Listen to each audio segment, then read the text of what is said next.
hard on the Tyler, man. My God, the voting was painful. He was doing the best he could. So I brought him in. I knew he'd get people worked up, though. Tyler, good job, buddy. Hey, anyway, let's jump right into this right now. It's getting late out in the East. But who is the best fit for Kris Kocurek's wide nine? That is becoming the thing that people are hanging their hat on now, thinking, well, we're not going to pick Nick Bosa. All right, you know what? Remember, a few days ago from Matt Miller, right? Bleacher Report, and what he was hearing. Let me quote him again. He says, don't overthink this. Don't ever think this bleep. If Nick Bosa's on the board, the Niners are picking Bosa. This is according to a rival scout who has deep connections to Kyle Shanahan and the 49ers. Told him that this week, when you checked in on league happenings, can you imagine guys running around, running these little covert missions and going back and telling Matt Miller? Miller ought to be shamed. Okay, that wasn't anything new, by the way. Everybody knew that Bosa's been considered the consensus number one pick since well, put it this way.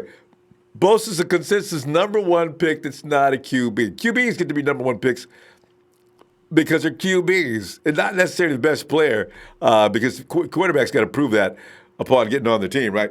So this wasn't anything new, but the addition of a new defensive line coach, Kris Kocurek, has some believing that his addition could hint that the 49ers may be looking elsewhere in the first round, other than Nicky B. Why? Well, Kocurek comes from a wide nine background. What does that mean for the 49ers defense? Just to keep it simple, if you don't know what the wide nine is, a couple of terms on it. It means your edge rusher will line up about 1.5 yards outside of the end man on the line of scrimmage on offense. And that could actually be a tight end on occasion. But, of course, if it gets the 49ers, you probably won't be doing that. You're going to put your best out. You're going to put the tackle out there. So even if there's a tight end, as I mentioned, the wide nine player will be outside of that player. That would currently be D Ford. Let me go. In this defense, that player is a pure pass rusher. As soon as that ball is snapped, it's seek and destroy the quarterback. There's no fooling around, looking around for other assignments. Your job is to take down that QB. That's why they put you in that position. So according to and that's why I say, watch film. And I left it. In fact, I put it in the Ronbo Sports app. Watch film on the wide nine. You see what happens to the defensive end, and you see who's coming out to get him. What that immediately does is that ruins any chance of double team the outside edge. Because if you do, that opens the floodgates for guys like Butler, right? So one-on-one, Nick Bosa, and normally he deals with double teams and triple teams, and he goes right through them. One-on-one, what possible chance, other than if there's a few elite tight ends in the league that could probably deal with Nick. I'm not going to say that's not true, but those same elite tight ends will deal with anybody else they pick up on the draft too, so don't fool yourself. Anyway, Bosa, one-on-one with most tight ends in the league, say 90% of them, can you imagine them coming out there going to try to deal with Nick Bosa by themselves? It's not going to happen. So this is why I say, spare me, the Nick Bosa's too slow. Spare me, he can't handle coming off that edge, because he can. And anyway, that's a rumor. According to that same rumor, there are those who think Bosa may not be the best fit for what Kocurek wants to do. And it's also a well-known fact that the Raiders are fascinated by Bosa. Gruden loves him some Bosa, right? That same rumor, you probably heard as well, the 49ers stemming from that same rumor, the 49ers will take Bosa if they have to. But they aren't thrilled about it based on the fit and the other players they currently have. That story connects to this one as well. The Niners and Raiders would swap picks 2nd and 4 with the 49ers, likely getting the Raiders' 24th or 27th overall selection this year. So now the question is this. Is Bosa better than two players you could get in the first round? even I would have to hedge on that one. I might say, okay, if you're going to get 2 first-round picks for Nicky B, I think you probably should do it. But let us keep in mind the relationship between the Raiders and the 49ers. Are the Raiders going to actually do that? And I think if that is the case, the Raiders, if they push that button, the 49ers have to take it. 2 first-round picks. The problem is, at that 4th pick, you're not going to get Allen. The Jets are going to take him. Now what? Quinnen? Okay, we got Quinnen. But we only have one guy to come off the outside. That continues to be the case. Something happens to him, we're as good as we were the years before. And you know how that was. Not good. So, pray that D Ford stays healthy, or that he doesn't go back to his 2015 form, which D Ford was not that good in 2015. Now, that was a while back, so I don't think the 49ers should have to be worried about D Ford digressing back to that form. So, provided he stays healthy, and of course you can get another. There's other defensive ends in this draft. They're not going to be as good as Bosa or Allen, but they're going to be probably good and serviceable. So you go ahead and you draft in the 2nd round. You go ahead and get that edge rusher you can need. You don't want to wait too long for the edge rusher because, fam, the edge has been a problem for years. We blame the entire defensive line. We blame the coaches, but in reality, there was no edge rusher. You're not going to survive in the NFL with no edge rusher. That's just not going to happen. So that's why I think, hey, do you do it, though? Do you trade with the Raiders if the Raiders are willing to trade with the 49ers? Mike Mayock is over there. Maybe he's going to be a little different than it has been. Remember, the Davis family is still owning that team, though. And if Junior says, hey, you're not dealing with the 49ers. So whatever else you're going to think about doing, go ahead. So here come the Raiders coming after possibly the Cardinals. So the Cardinals say, hey, we've been waiting for somebody to give us a ring, man. We like Kyler Murray, but we're not stupid. What are you going to give us, Raiders? Okay, we'll give you our pick and the 27th pick, and we'll give you a 3rd round. We don't know to what degree the Raiders really like Bosa, right? So maybe anything's a go. We'll say. So, hey, go over here. I'm hollering too much again. Got a naked neck. Throat. James Anderson says, what's up? Thanks, James. Lorena Lopez. Niners! And Terry Wu says, I'm sorry, I thought there was an exclamation point. Terry Wu. What's up, Terry? Sarah Acosta says, Vamos! Vamos, Niners! And Coach Tim says, Bosa is the best fit, but Montez Sweat might be a close second, seriously. You know? It's about speed rushing, but the thing is, I just hope that once you get there, you can do something about it, because, offensive linemen, some of them will lock your butt up if you ain't got nothing to offer but speed. Jordan Kelly, Josh Allen is a monster. True. Hellcat, underline AK. Bosa's a smokescreen. Josh Allen is too big. That would be hilarious.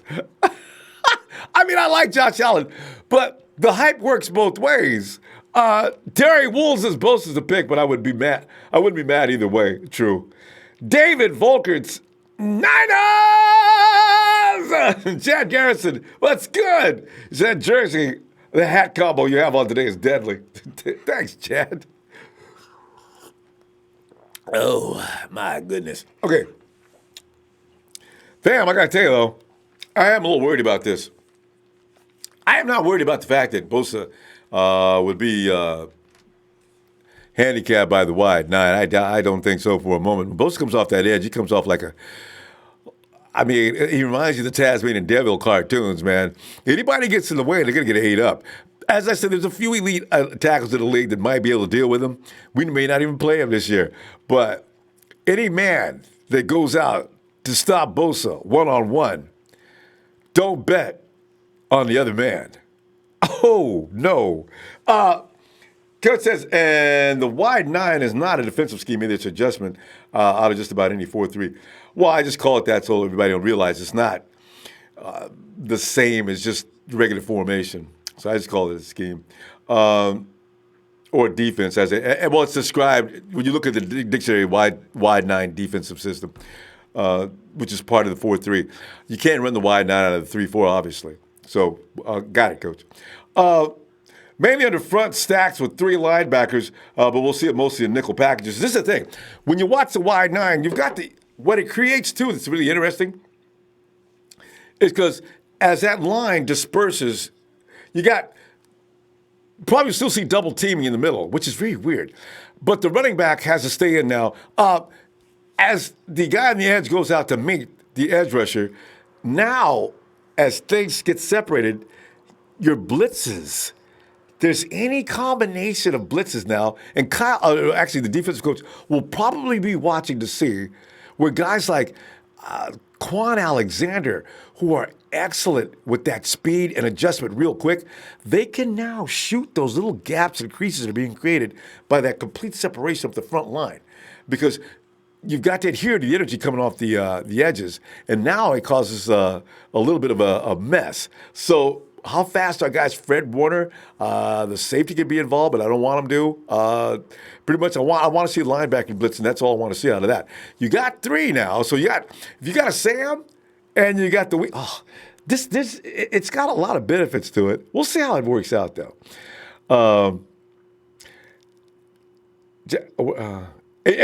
Adrian Gutierrez and I are usually on the same page. He's a Bosa fan, too. Smith says Jay Allen would be perfect in the wide nine. Well, so would Montez Sweat and Brian Burns, if you could just go by speed. San Francisco says, what's up? And the Niner fam, the draft is like 3 hours away from Memphis, Tennessee, and I will be in the building, you lucky dude. Hall of Fame coach says you do not see the wide nine in any base package because it's too vulnerable to the runs. Yeah, no, you can't run it all the time. That's why to say Bosa can't be picked up just because of one formation or one package, it's ludicrous. That's what I'm saying. You want to make Bosa sit down during the wide nine scheme. I mean, go ahead, and because you've already got D Ford, let him do it then. But don't sacrifice your base package just because of one setup. That's what I'm thinking. Daniel Andre, thanks, Daniel. Debbie Ryan says, really hoping our strength and conditioning coaches are on point to keep our men in red and gold healthy and on the field because we're going to be dangerous if we remain healthy. Agreed. People are still saying 7-9 and 8-8. That's, 49ers should have been 8-8 last year. There's a lot of people are a lot of basing everything on what happened last year. People say Kendrick Bourne's trash. And who did most of the receiving last year, and who were the quarterbacks? I don't see. You can rate people if we were out there with the regular crew, but how are you going to talk badly about players when you got CJ and Nick Mullins was an upgrade, but he was an upgrade over CJ. He was an upgrade over Jimmy G. So I said the jury should wait a minute before they make these judgments on last year's team. And the players are involved on it. 916, you're in Elk Grove, California. Hello. Elk Grove. Hello. If you're on the phone right now and I'm calling, you're the only one who can hear me. So if I got the area code wrong or anything, that's you. Hello. All right, we're going to move on. Strength and conditioning. You know what? I really hope. Oh, there he is. Let me get loose here because the thing is, the birthday boy has arrived. Uh-oh. Niners!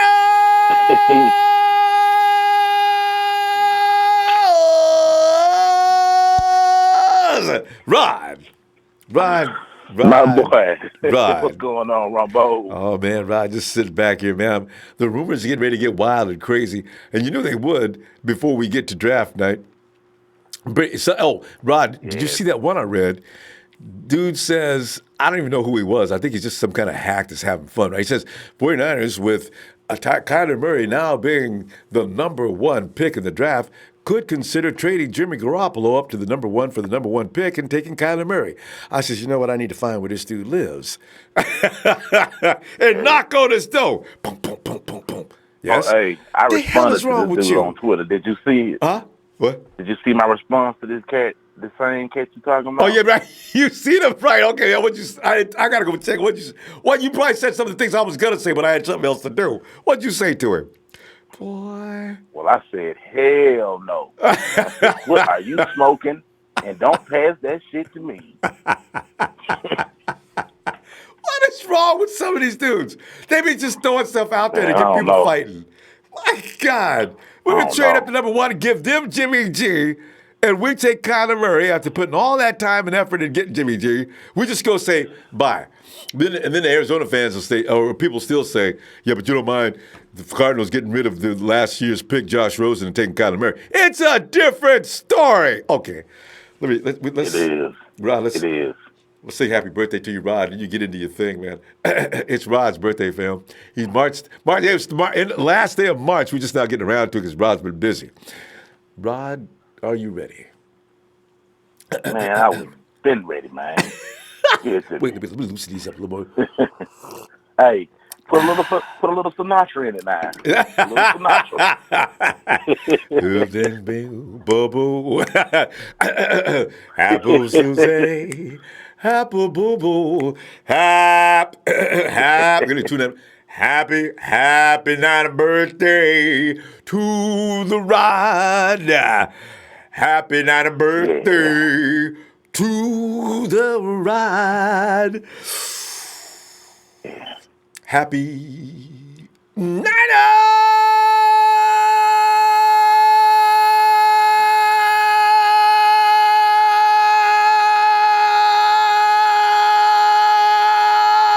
You know, this is why moms used to put me out in the middle of the afternoon. Especially in the summertime.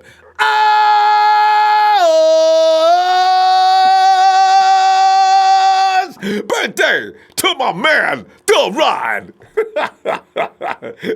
Man, that was better than a piece of birthday cake, man. I appreciate that, Ronbo. Rod, man, you it's my pleasure, fam. Well, Rod, touch upon this situation now. Nick Bosa is being declared. You know, there's going to be a lot of things. Nick Bosa doesn't wear the right shoe size. Let's see what else could be. His girlfriend is questionable. There's going to be all kind of reasons now thrown at Nick. The poor dude is like, as I say, a lightning rod for people just working him now. So I'm feeling bad for Nick, but you never know what the 49ers going to do. There's all kind of things going on. But Rod, what's on your mind? Well, man, I feel like if we can get 2 picks in the first round, let's go that direction. You really got to do it, actually.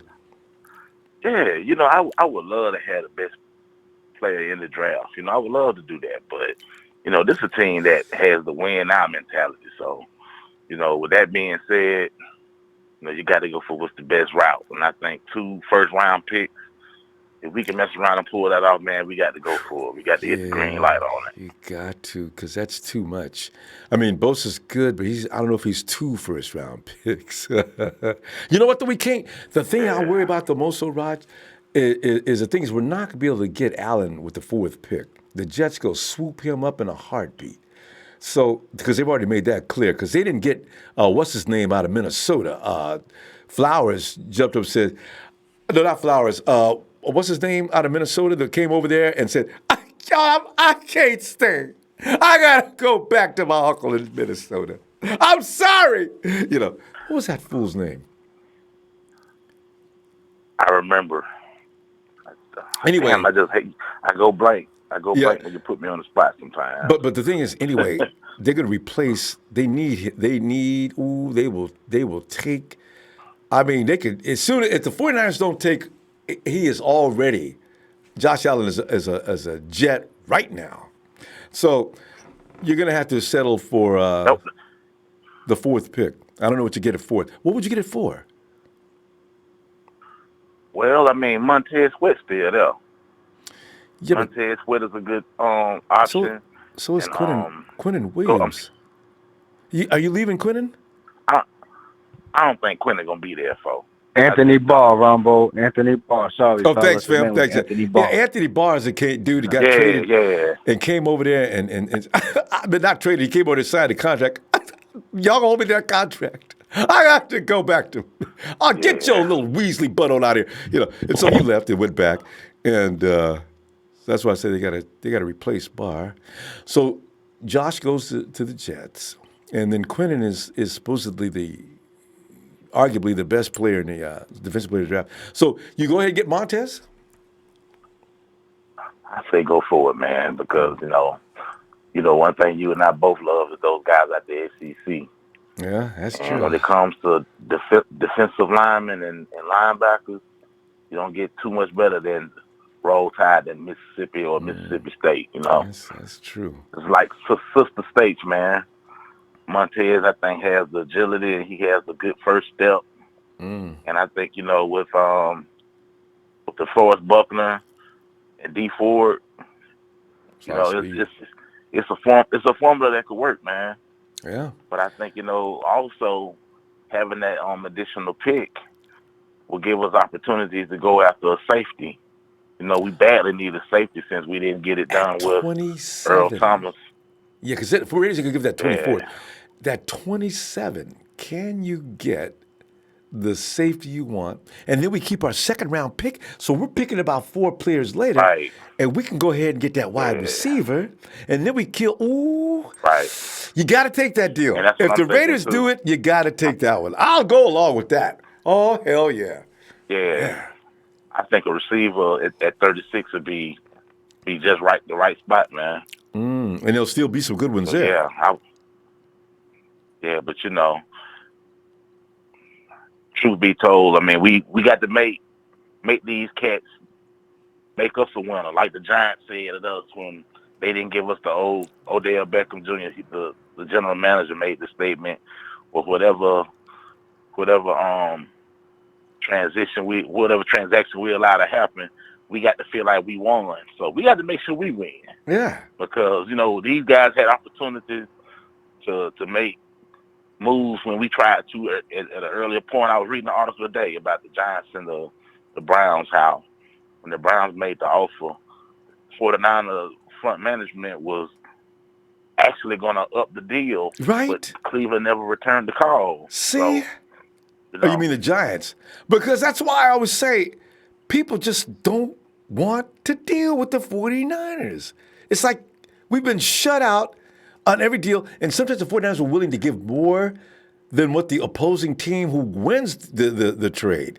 And so, why do I want to do the 49ers? They don't want us to get back started no more, Rod. The league does not want the 49ers That's what to get started. it is. They don't want it. I just think, come on, man. Everybody's that scared? No, I believe it now. I do. But the 49ers, the Patriots, and the Dallas Cowboys, maybe the Pittsburgh Steelers are the 4 teams that people are going to associate with winning it all the time. So don't want to get started. I can see the hatred. Think about it. I'm a Roll Tide guy too, so everybody hates us. Even the Empire hate on the college players in Alabama. So that's why a lot of people don't want Quentin Williams. Hey, I understand the Reuben Foster deal, but you know what though? I'm not gonna hate on Bama players just for that, because you know what? That is Reuben, and you got to look at these people individually. Don't be judging the entire student body behind Reuben's madness. So, yeah. But anyway, Rob, pussy has always been number one in certain players' minds. Okay. That's a crying shame. My father taught me about that when I was a little kid. So yeah, man, that's like fundamentals of the game as a youngster.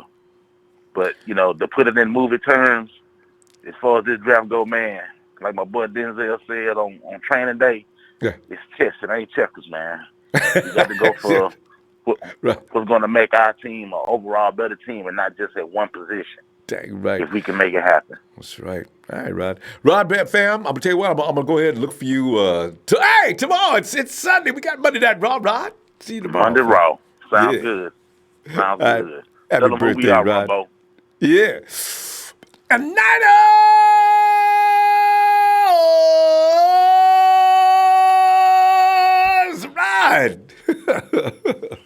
Good night, Peace fam. out to the Nine Empire. Peace out to you, Rumbo. And Thanks, Mr. Ron. Rudy Toot Candy Ass. Eat a dick. All right, y'all. Good night, Rudy. Good night, Ron. Lawrence Barker says, Lawrence, thanks for the contribution, family. Russell said, long live the Niner Empire. Gives a shout out for Bosa number 2. Bosa! Niners! Lawrence, man, it's such a nice thing you said. I couldn't even read. I was so embarrassed. Thanks, Lawrence. Hey, we're going back to Elk Grove. Elk Grove, are you in the house? Hello, Elk Grove. Elk Grove. I seem like I remember driving through Elk Grove. But I remember it was a quick drive. Elk Grove is a small town. Area code 916. Hello. 916. 916. Don't give me. It's like I'm in a musical, I can't stop it now. And I can always tell Justin. Justin! Roberto! Justin, can I get you to lower that volume? Is that the TV? It is WrestleMania Sunday. You know what I mean? I know, but it's bleeding into your mic, Justin. So maybe I'll get you to move to another room or something. Gotcha. There you go. Hey, does anybody know?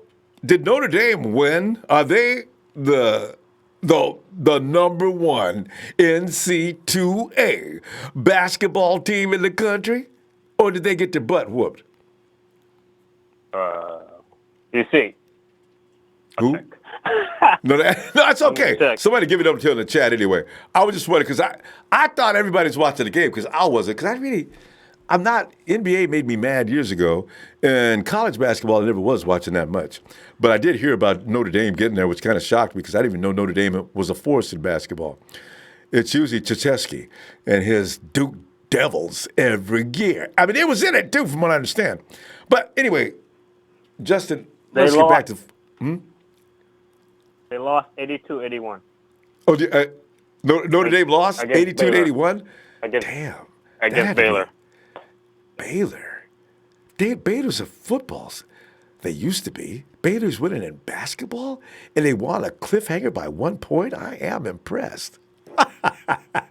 Hey, but Justin, man, it could be if the Raiders come after the 49ers about Nick Bosa, and it seems Gruden is just enamored with Bosa.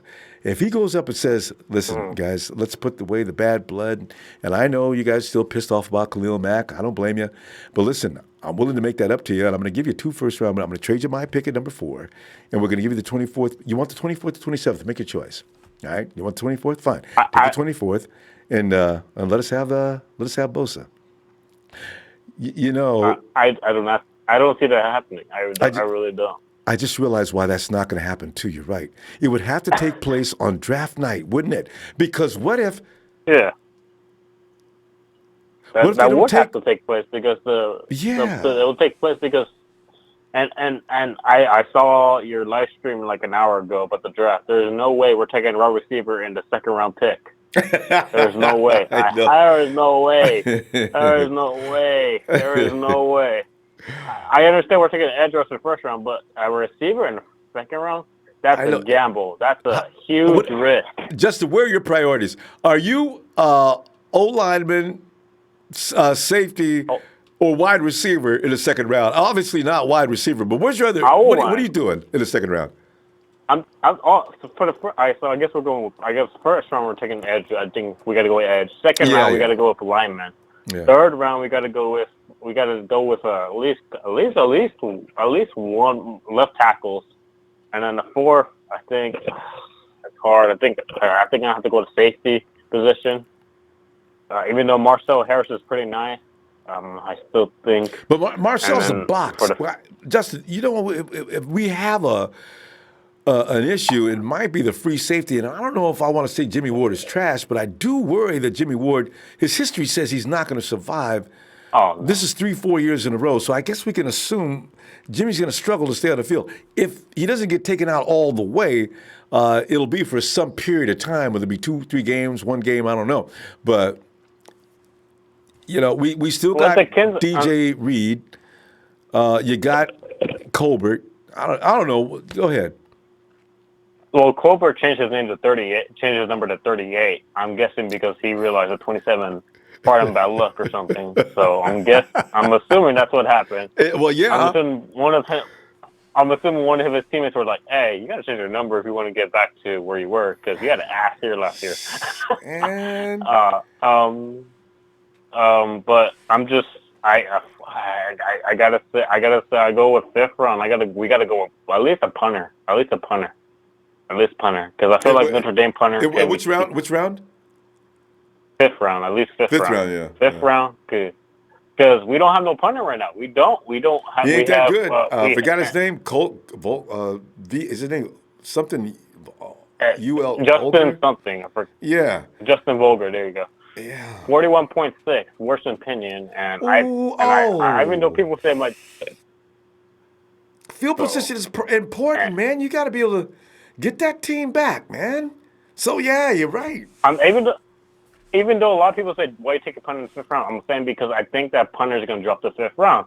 If you look, people like most players are really good drop like really low, like really low, like fifth or sixth round. They drop I think Colbert was the seventh round pick, and he turned out really well for his first year. So I'm saying, why not take punter, because we do need, because I do realize that sometimes we're gonna have to punt, and that field position is really important. That field position is really important. Absolutely. And our defense struggled last year where field position horribly. That's right. It was bad. And so, that was sixth round. That was what's his name with them kicks. And like I say, he had to have at least one a game where he gave and usually it was at the absolutely wrong time. Pinion would shank a kick. It would come off his leg, not anywhere near his foot, and Eric would be landing on the other team, our own 30. Oh, Bradley, no. And here they come. Yeah. Now they got no distance to go, and if nothing else, they got a field goal. Gosh. Yeah, and field position was really a struggle for us, so I feel like we need to work on that.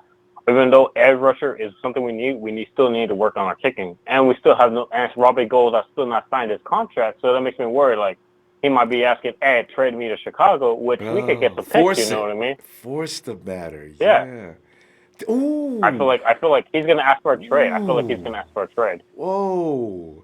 Well, if he doesn't sign this tender, currently they have they've got the tag on him. So if he doesn't sign that, I don't know what happens. You're right. That's a good point. And nobody's talking about it. I'm saying the only way I see him saying is that he's like, oh, trade me back to Chicago, because he said he wants to retire at Chicago. So I feel like Chicago's going to be like, hey, we'll take him, but we'll probably get a 6th round pick or something like that. And that'll add more picks for us. But I'm saying we still need a kicker and a punter, and we still need a 3-step safety. And we need an edge rusher. If Bosa's not available, we have to take Allen. We cannot take Williams or the other one. Allen's not going to. He's not. Well, if the Cards take him, yeah. But yeah. Oh, yeah. I got to. I'm pretty sure Quinnen's probably not on the table for the 49ers at all. That's just a bunch of smoke. But anyway, hey Justin, we got to go, fam. Huh? Go ahead. He's a good linebacker, though. I'm not going to lie. He's a good linebacker. Williams? And we need a linebacker. Oh, no, Williams awesome. Oh, if we didn't have DeForest Buckner, the thought may still be there, because if Buckner's going to be too expensive after they got DeMarcus Lawrence has signed a deal that has raised the ante. So now that's ridiculous. And 49ers going to have to pay it. So then for 49ers, we can quit at Williams. I saw how much he was making DeMarcus Lawrence. Like, are you kidding me? They're not kidding. They're serious. He's not even worth that much money. He's not worth that much money. Justin, 49ers could say, listen, he's an edge rusher. DeForest, we love you, but you're an interior lineman. But then again, listen, guys, look what Aaron Donald's getting and tell me I'm leaving. Okay, all right, wait. And then they're going to come to that. So anyway, we got to go, Justin. I'm going to look for you tomorrow, okay? Yes, sir. All right, fam. Yes, sir. Have a good night. Well, I tell you, fam, owning an NFL franchise, that's got to be scary. I got my blue chip players running around talking about they got to have in excess of $40 million. What position you play, son? What do you mean, what position I play? You know what position I play. I'm just trying to get you to understand. You don't need, I'm not paying you that much money. Well, then this conversation's over. Wait a minute, sit down. Don't get hasty. I'd be the worst, boy. I'd be arguing with people. They'd be in an hour and a half. Lock the door so he can't get out. Let me talk to you for a minute. The realest niggas come to speak. Who is that? Hello. What to do, Ronbo? Hey, fam. I'm sitting back here scared. It's Anderson, man. Who? It's Anderson, man. Anderson, what's up, fam? What's going on? Hey, I be listening, man. I be listening. Shout out to Sean. You remind me of Sean with that. Anderson, come on in, man. Man, what's going on, man? I be hearing a lot of crazy talk, from Lil Show and everybody. I understand. I just want to say, maybe it's because we talking so much that ain't nothing really happening. Why don't we just stop talking and predicting what's going to happen and just let everything play out? Fall into place like it do. Yeah, let it fall into place. And as far as the draft, with the scheme we running with the defense being wide out or whatever, that 9 wide. Wide 9, yeah.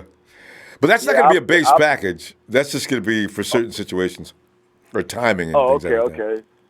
Well, I figure Josh Allen would be the best person to get to fit that part of the scheme, and I feel because Nick Bosa, he ain't do nothing the past season. So I understand if he wasn't trying to be hurt or something, but hey, we got to have some production on film. We need some on film, and I seen this brother. He doing his job. Quentin Williams, they all doing what they need to do. But 23 sacks or 17 sacks, however many, yes, he needs to be, he's talent that needs to be on our defense. And we don't need no receivers. We need an offensive tackle, and we need a DB. We got the receivers. Well, that's a good point. I feel if Kendrick Bourne, he could be our end zone threat, because I seen him. He caught a lot of the end zone passes from probably 10 or maybe 7 yards out, and George Kittle. So that's your weapons right there on that for that goal. Yeah. Kendrick gets in and out of routes quick. Quentin Williams, as much as we talk about edge, the 49ers could be thinking Quentin Williams, because I don't know what they think about paying DeForest Buckner next year, because Buckner's got, they can offer Buckner this money this year before his value goes up higher, right? But what if Buckner says, don't pay me now. I'll wait till I see y'all next year. And then the money goes up. See, so it's going to be interesting to see what happens to Buckner. Because his agent's going to be rough. I'm looking at Buckner. I'm looking at him. He looks like he got a good mind. So I'm looking at him maybe to probably take something for the team, and so they can get the rest of the players, and then they take care of him, and so they can bring other players in. Yeah, that'll be the best thing to do. It's the agent, though. The agent is the one that's got to deal with. And just, I tell you something else, too. Buckner's agent worries me, too. You know what? If the conversation goes wrong with Nick this week, the 49ers go play games trying to get somebody to come and get him. Guaranteed. The 49ers start going nuts on Nick Bosa, that means you're looking to trade him. Oh, damn. Yeah. Sure, but what's up with Breida? Is they trading him to Philly or? No, hell no. Yeah, hey, didn't Philly already pick up somebody anyway? They picked up. I seen that on your feed one day, and I was looking. I was like, huh? Hell no, I don't trade Breida. No, that was the fans trading Breida to Philly. But no, why the hell would they do that? Oh, how we do. We be doing stuff like that. But you know what? Philly picked up their wide receiver the other day. Who was it? Tang. Chat. Oh, shit. Who was that they picked up in Philly the other day? But anyway, Kyle's trying to figure out ways, as he says, this is a nice problem, actually. He's going to figure out ways to use all 4 guys.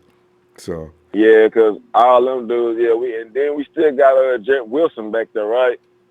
Yeah, oh yeah. So he's gonna have to make the team. That's though. how. Okay. Well, shoot, I say, I think McKinnon might be the. I don't know. I don't know, cause I ain't really seen a lot of stuff about him on him I like. But I seen all other dudes. They seem like they're pretty fast and they're pretty good. I like to see all them doing something, because I mean, come on, man. Who's to say you might walk out on the field after practice and then hurt yourself again and you're out for the season. That's why this is why you can't get rid of your running backs, because you start with 4 and you're going into week 15, you got 1. Oh, by the way, that was Jordan Howard. Jordan Howard is now with the Eagles. Right. So yeah, they're done. They got their running back. So because I can't, because we got to, because this year them fakerists them up in New England, them bastards, they cannot win again. They cannot win. They just get blessed. They can't surpass us. They can't surpass us. I know, right? Well, they already. Wait a minute, didn't they? They got 6. Yeah, they did. They got 6, but they don't need to get no more. 7. We need to. We need to get at least 3 Super Bowls with Jimmy G and company. You got it. As long as we keep the Rams from playing the Patriots again, everything will be fine. Don't let the Rams go in there, because the Patriots went in there and beat the Rams with 1 and 2 players. It was just Brady and Edelman. That's all they needed, and they beat the Rams' butt. Yeah, they did. God, that was too easy. But I kind of thought it was funny. I didn't want to see the Patriots. It was a strange thing. You don't want to see the Patriots win, but I don't like the Rams. Nah, it was a strange feeling. I feel this season, I feel we should own the West. We should own the West. If they stay healthy, anything's possible, Anderson. Anderson, we got to go, though, fam. If you get a chance, Anderson, get on back in tomorrow, man. I'll be waiting on you. All right, now. I'm going to holler. I might do that. Because I got me a new phone. I'm back up on it. There you go. Got to be here now. I got to check that phone out, make sure it's working all right. Already. All right, Ronbo, man. Shout out to the Empire. All right, fam. Thanks, Anderson. All right. Relax. What's up? Yeah. Nice. And Justin Von Stryver.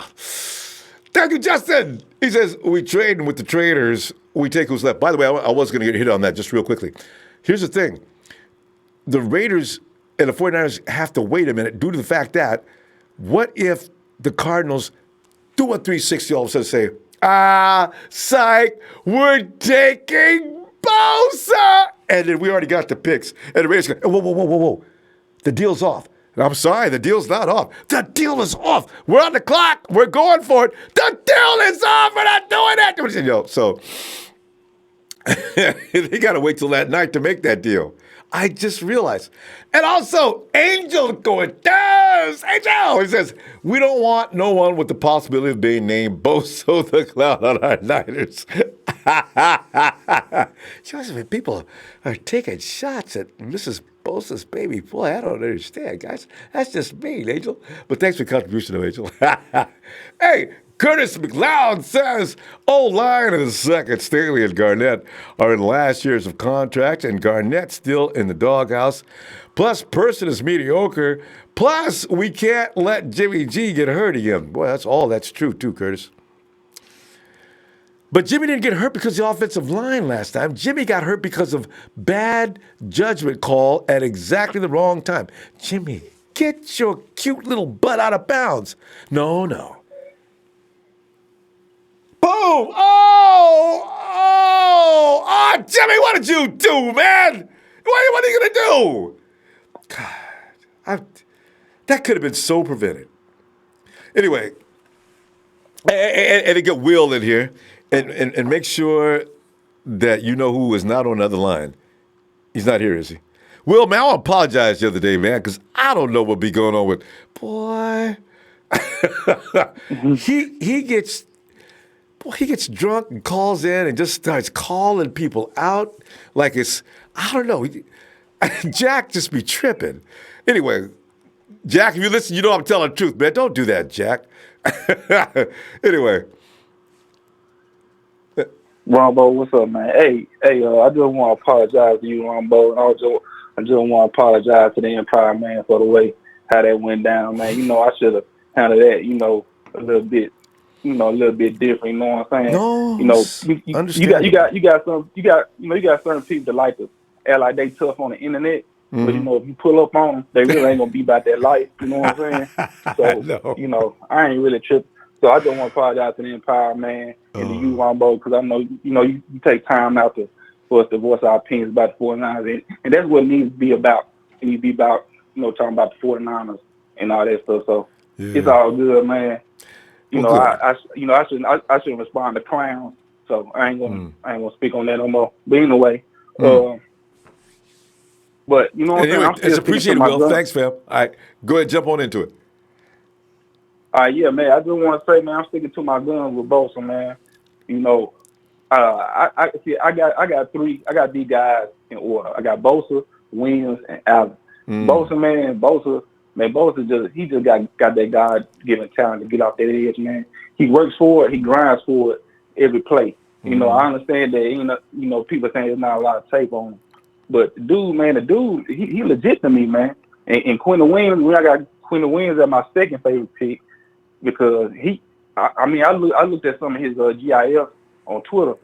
This guy named Rich J. Madrid, he really do those GIFs on 49er Web Zone when they be showing different plays of how players attack, on the field. And Quentin Williams, I ain't gonna lie, dude is a beast, man. The dude can fight off double teams. Dude can fight off triple teams. I mean, that dude legit, man. He remind me, I ain't gonna say all the way Aaron Donald, but he remind me a little Aaron Donald. Dude is a beast off that line. Yeah, the dude got power, man. Like, I believe if he can get off the line quick enough and beat that tackle, he can get to the quarterback before the quarterback can even get out the pocket. You know what I'm saying? So, but the thing with Josh Allen, he good too. But I noticed something about Josh Allen. Those sacks that he got, them 17 sacks, most of them came out free runs. Most of them came out stunts. Most of them just came out just an open hole, and he just ran through and got the quarterback. He really didn't work for it. And there's another thing I noticed too. When it comes to sweeps and the outside runs, he can't disengage. Yeah, and he can't disengage. Like the tackle will lock up with him, but he can't get out. Yeah. You see what I'm saying? But with Bosa can do that. Bosa can do all of that though.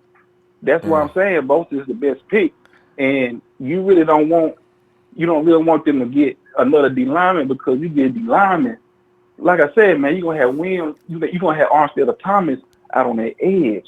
Can y'all really trust that? Because when the quarterbacks, we got quarterbacks that be playing this year, they're gonna be able to run out the pocket. You know what I'm saying? So if they right.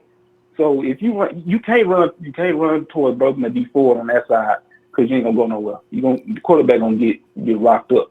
But if you go on the other side, Armstead and Thomas, they ain't gonna get to him, man. They gonna run around the board. Or they'll find a way to run past him. Do you notice how both of them have that same flaw? They get there, and they when they should have went right or left, the quarterback can always find an avenue to step past them. We've seen that how many times? I said, man, what kind of angle you taking, man? How come he's got that option? Damn it. Yeah, cause I'm tired. Yeah, man, I'm tired of seeing it. I'm tired of seeing it's 35 and the quarterback rushing. We rushing up the middle from the interior, but the quarterback's already run outside and they pick up that extra 5 yards. I'm tired of looking at that, man. We need to have the pocket collapse on all sides. So when the quarterback thinking about running out the pocket, he can't go nowhere, and that'll set up the sack. Imagine having Bosa and that happening all the time, man. You know how many times the offense can get back on the field and Jimmy G can do what he do, and it gives Shanahan more opportunities to come up with creative plays so where we can drive down the field and put up 1 point. You cannot keep that offense on that field, Shanahan. It will kill you. That's why I know if the defense comes correct, 49ers going to win a lot of games. There's going to be some blowouts. So, yeah. Right. So and one more thing, I'm about to get off because I got to do something right quick. But but in the draft, what I think they would do, man, to get Bosa at 1. I know we got a pick in round 2. I think we ought to try to make a trade or something so we can get back in the second round, so we can get a free safety. We can get a receiver and a free safety in the second round, and we can just find some type of way to move back up into the second round with another pick. A trade or something, so we can get back in the second round. So we'll have 2 picks in the second round. Ooh. So where the first round we get Bosa, the second round we can get a free safety and also a receiver. You're right too, because the 49ers got no problem trading up. They've done that in the first 2 years. 49ers will trade up in a heartbeat. So. Yeah, and then once you do that, then everything else they can just do whatever they want with all the other pieces, because those are major positions that we need to fulfill in order for us to make this run this year. So we just need to get an edge, a receiver, and a free safety. I like Adderley. Got to get a kicker. Yeah, right. Got to get a kicker too. So I like Adderley and Thompson out of Mississippi State. There you go. Because Thompson, that dude can support the run. He like another Kris Kocurek, But I hope he ain't like Tart injury prone. Physically like that. Can't shoulder. If the shoulder ain't going out, the arm is going out. He never has leg injuries, but upper body. All right. Will, I tell you, we're gonna let you go ahead and get to that because we're gonna try to see how many calls we can get tonight. So we appreciate you, fam, and also appreciate your understanding of the situation with Jack. So, fam, I'm going to see you tomorrow, okay? All right, man. Not the Empire, man. You already know what it is, man. Fuck the Rams. They lost the Super Bowl and they broke. Yeah. My name's Sean McVay. You know what? I ain't going to even speak on Sean McVay because that what happened to him was real. So I ain't going to, I'm not going to praise on somebody getting robbed like that. Yeah, that ain't nothing to be, that ain't nothing to, to be bragging about. But, I hope that don't never happen to him again, man. Because $20,000 worth of stuff—that's a lot of money, man. Damn right. So, I don't know how you carry that much. Man, I'm telling you though. Yeah. All right, man. Oh yeah. Fuck the Raiders and man, look, man, y'all. When people call in talking smack to y'all, man, just don't respond to them, man. They just clowns, man. All they do is just sit in the dark all day, probably jack off and call in. So don't even worry about it. There you go. Will's got them all sized up. All right, Will. Have a good night, fam. All right, man. All right, you too. Oh, God. Yeah, it's $20,000 worth of stuff. It must have been two guys. He came in with a suitcase or something. Do you know how much $20,000 worth of paraphernalia? Should be some weight to it, right? Maybe there's more than one. It must have been 2 or 3 dudes. Anyway, let's go, Big Mo. Ronbo. Big Mo. What's happening, pimp? Oh, Mo, it's like What's this, man. What's going on with your player? You know what? I'm looking at the possibilities. They're pointing out now, people trying to say that Nicky B may not be the best thing for the wide 9 scheme or the formation. Also, the possibility of the Raiders, who are in love with Nick Bosa, saying, 49ers, we'll give you our pick in 24-27. You take your pick. Just give it up. So, do you say Niners, Raiders, you got a deal? Or do you say, Raiders, go straight to hell. We wanted Khalil Mack, and what'd you tell us? And we wanted Amari Cooper, and what did you do? You sent him to Dallas. Get off this phone and don't call me no more. Or do you say, Raiders, yeah, we could talk.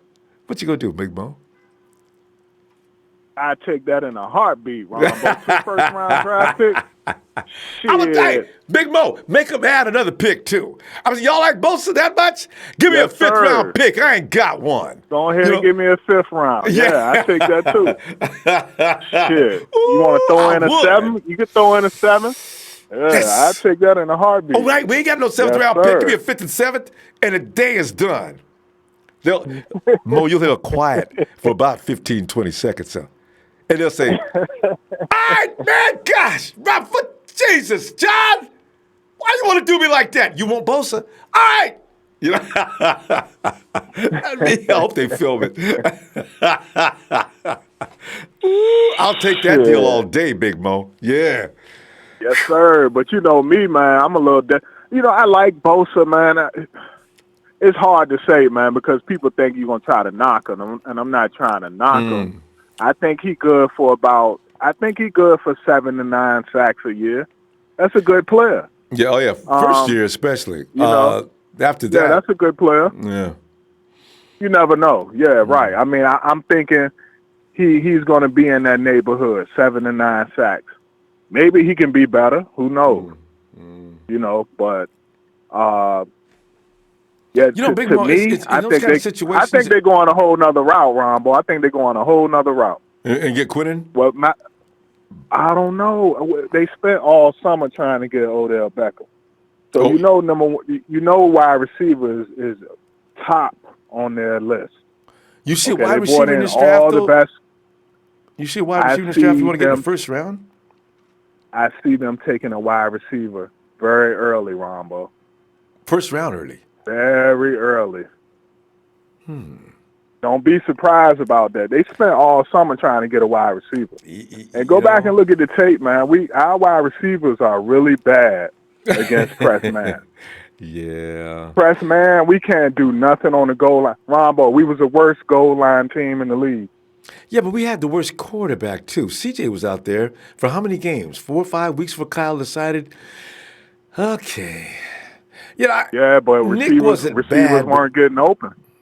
Well, receivers weren't getting open, and when they got open, they was dropping the balls. Why you think we brought in 2 new wide receiving coaches? We brought in Wes Welker and Miles Austin. True. Okay, True. Wide receiver is the number one concern for the 49ers. I hope y'all realize this and wake up to it.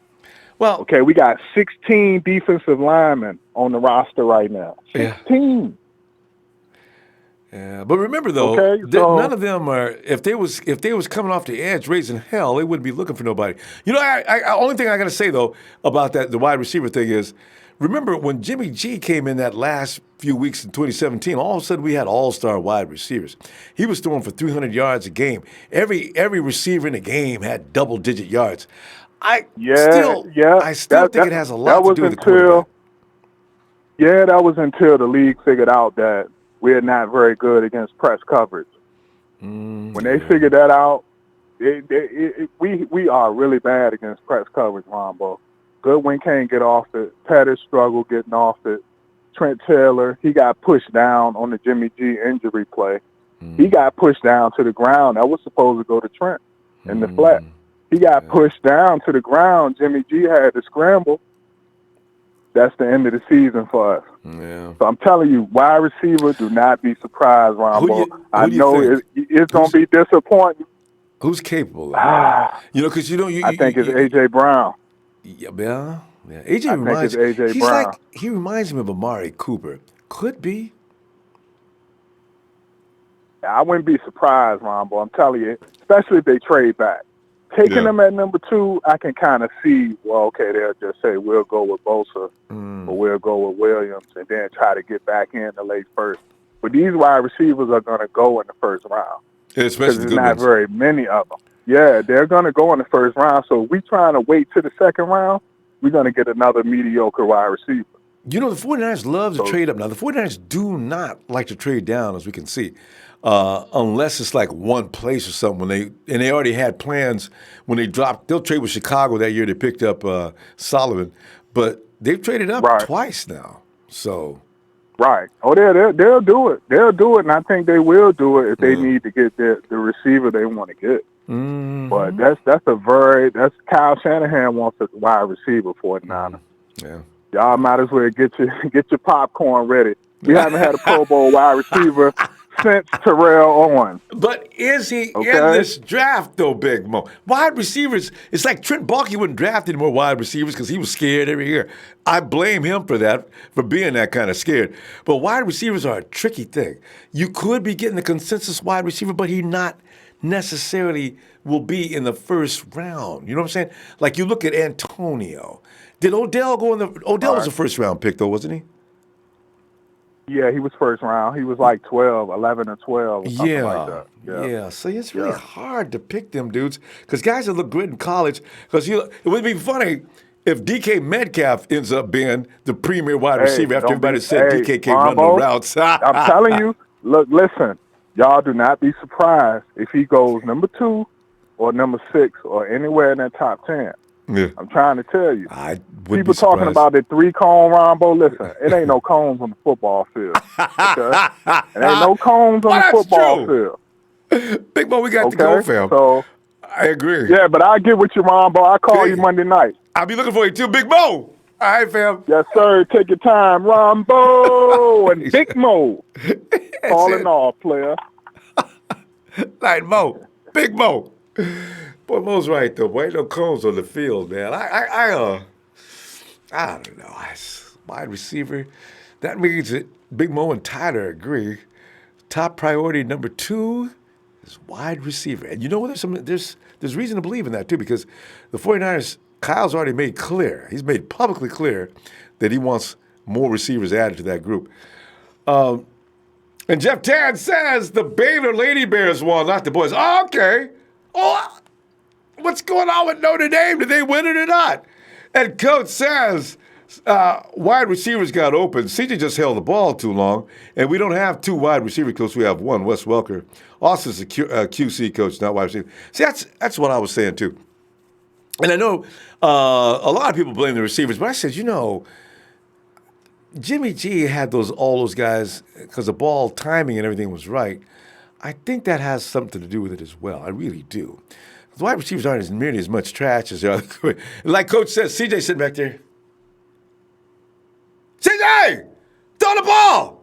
Oh, I can't see anybody. Bam! Oh, no. There he goes again. And what we do, wow, CJ's tough. We don't want tough. Get rid of the ball, CJ. Daniels, FF 49ers, 5249 says we cannot lose with either Allen, Williams, Bosa, or Sweat. We need a good complement to D Ford and Buck. The rookie does not have to do it all. We are building a cohesive unit, not a single person. Allen is my number 1, Bosa's number 2, Williams number 3, Sweat number 4, number 5, Devin White. And if we can get any of these guys, we will be better. That's true. He says, Toya Scott says, how's everything going here? I'm here in the hospital, still supporting the 49ers. Toya, are you in the hospital? Are you working in the hospital? You're just working there, right? You're not there because you have to be, are you? I hope not. All right. Anyway, okay. Toya! And, hey, Kevin! Ronbo! Kevin, come on in, man. We're sitting here trying to debate whether or not are the Raiders going to make the mistake of trading up before draft night, or will they wait until draft night, which they'll have a few seconds after the first-round pick. The Raiders have as much as a commercial, unless they line it up. Oh, they'll probably line the scenario up. John, if the Cardinals pick up Kyler Murray in the first round, can we make a deal at the number 2 pick? And I'm sure they have these things in place, though. And then, of course, the Lip Fighter says, well, sure, yeah, that happens. You got it. And if they don't pick up Kyler Murray, they pick up, we'll just postpone the whole deal. All right. I don't want the 49ers to be nice to the Raiders for nothing, though. I want the Raiders to pay for what they did to us last year. So, But what are you thinking? Yeah, we definitely don't. Well, Rombo, Bosa and Allen, I wouldn't be upset with either one. My main concerns with Bosa is, if you look at the limited tape that you have on Bosa, of course he's going to be more polished. I mean, because of the family tree, he's going to have more pass rushing moves. He's got his brother that he's learned from, his dad, even his I think his mother's brother played in the NFL. I thought you were going to say his mom is teaching him. I was getting ready to laugh. His mom teaching him moves. Yeah, right. But yeah. And the thing is, that goes all the way back to he's probably 6 or 7 years old. That's why I feel like it's well ingrained. But go ahead. But that's the one thing that I wanted to touch on. There was a study, and it applied more to baseball, about athletes whose father or mother played professional sports, and the training that they were susceptible to when they were younger, and how it can cause injuries later as they progress through their careers. And if I look at Joey and Nick Bosa, with Nick Bosa, he's already had an ACL that ended his high school career. Now he had the groin tear that ended his college career. So they're saying that like the rigorous training that these kids went through when they're trying to develop as kids are causing these injuries as they get older. So, and that's kind of a deep look into it, but I read that study and found it kind of interesting, especially when it applies to Nick Bosa. But on the flip side of that, you've got Josh Allen, and at the end of the 2017 season, Ronbo, college allowed another coach to be hired onto staff. Kentucky hired the defensive line coach that worked with Dwight Freeney and Mathis from Indianapolis. And Josh Allen had him coaching in 2018, and his numbers jumped from 10.5 tackles for a loss to 21.5. His sacks jumped from 7 to 17. And I think with Allen, you've got this player who hasn't had the coaching that Bosa's had all his life, but is so talented that when he finally does get that coaching, when he gets in the NFL, he is going to be someone to deal with. And I said this from the first time that I called you. Charles Haley came into the NFL as what they called a specialty pass rusher, a specialty linebacker. And that's what everybody's kind of, their knock on Allen is he's this specialty player. Well, give him a couple of years and the right coaching, and man, I really think you're going to see that Charles Haley production come out of him. Could be. Could. There's no way to argue with that. Yeah. And in no way am I saying Bosa is a bad player, but I just think that with the injuries that he's had already, I mean, the ACL, then the tear last year, that's too many red flags. And with his brother also being injured, there's something going on there in that family. Well, there's something even more scary than both of those things. If that agent comes in, there could be a problem with that. What the 49ers probably should do? I say, listen, Nick, Joey almost didn't play in his first year. Last year, that same guy came in, and Solomon Thomas had to call him off.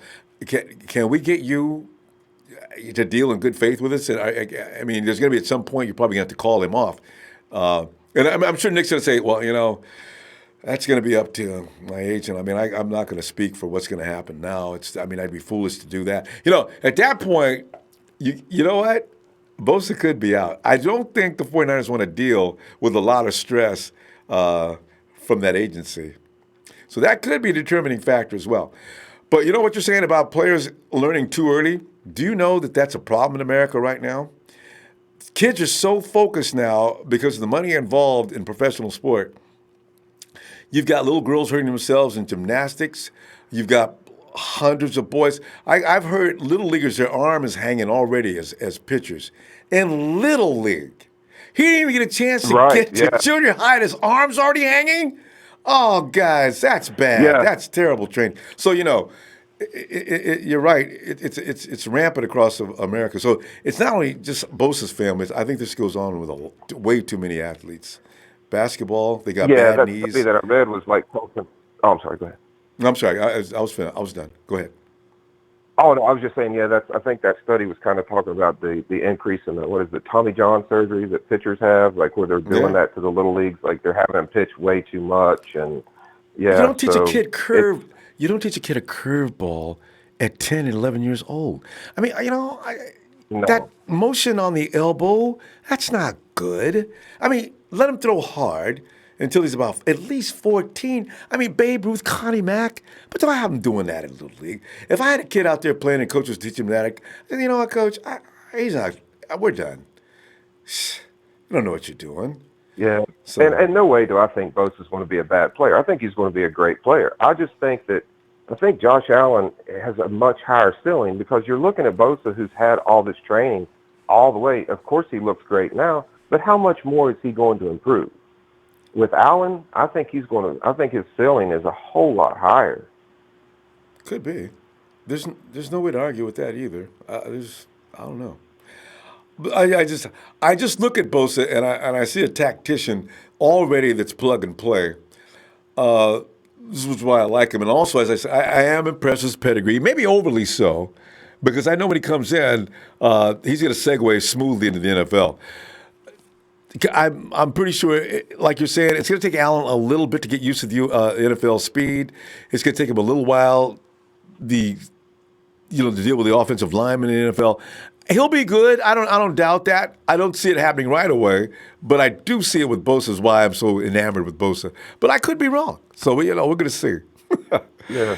But, I just really like that little piece that I read about that coach that they hired at Kentucky that came from coaching, like I said, Mathis and taught him so much. Yeah. And just in that 1 year, the leap that Josh Allen had, and there's no denying the competition that Josh Allen went against. That's SEC. I mean, you're not going to get too much better competition on the collegiate level than that. Actually, they say in the SEC the offensive linemen aren't nearly as good as they are. But you know what? They say a lot of things, and there's a counter argument for everything almost. So you can go on all day. But Kev, let's continue this tomorrow though, and see what we got because we'll tell them what's coming to the news tomorrow. All right. Yeah, let me give a shout out to Rod. Happy birthday to a fellow Bama fan. Just wanted to say happy birthday to him. I always enjoy his calls and his takes. So, all right, okay. All right. Take care. Good stuff, Kevin. Have a good night, fam. All right. Take care. Yeah. Rod, you got that? Kevin, another roll tide. I told you, it is roll tide. That's right. And there is, let's see. It's Eric Sanchez. Eric, thanks for the contribution, fam. Ryan Jones, thank you, fam. He says, Bosa's highly polished yet underproductive. Red flag, sir. Yes, I said it. No, I know, everybody's, a lot of people have a problem with Bosa. So I can't even argue these points. I mean, if you leave school a little early, of course, your stats are going to be a little shortened, especially with 3 games, 4 sacks. Not a lot of people are impressed with that. I get it. All the tackles for loss, not enough games. Nobody's impressed.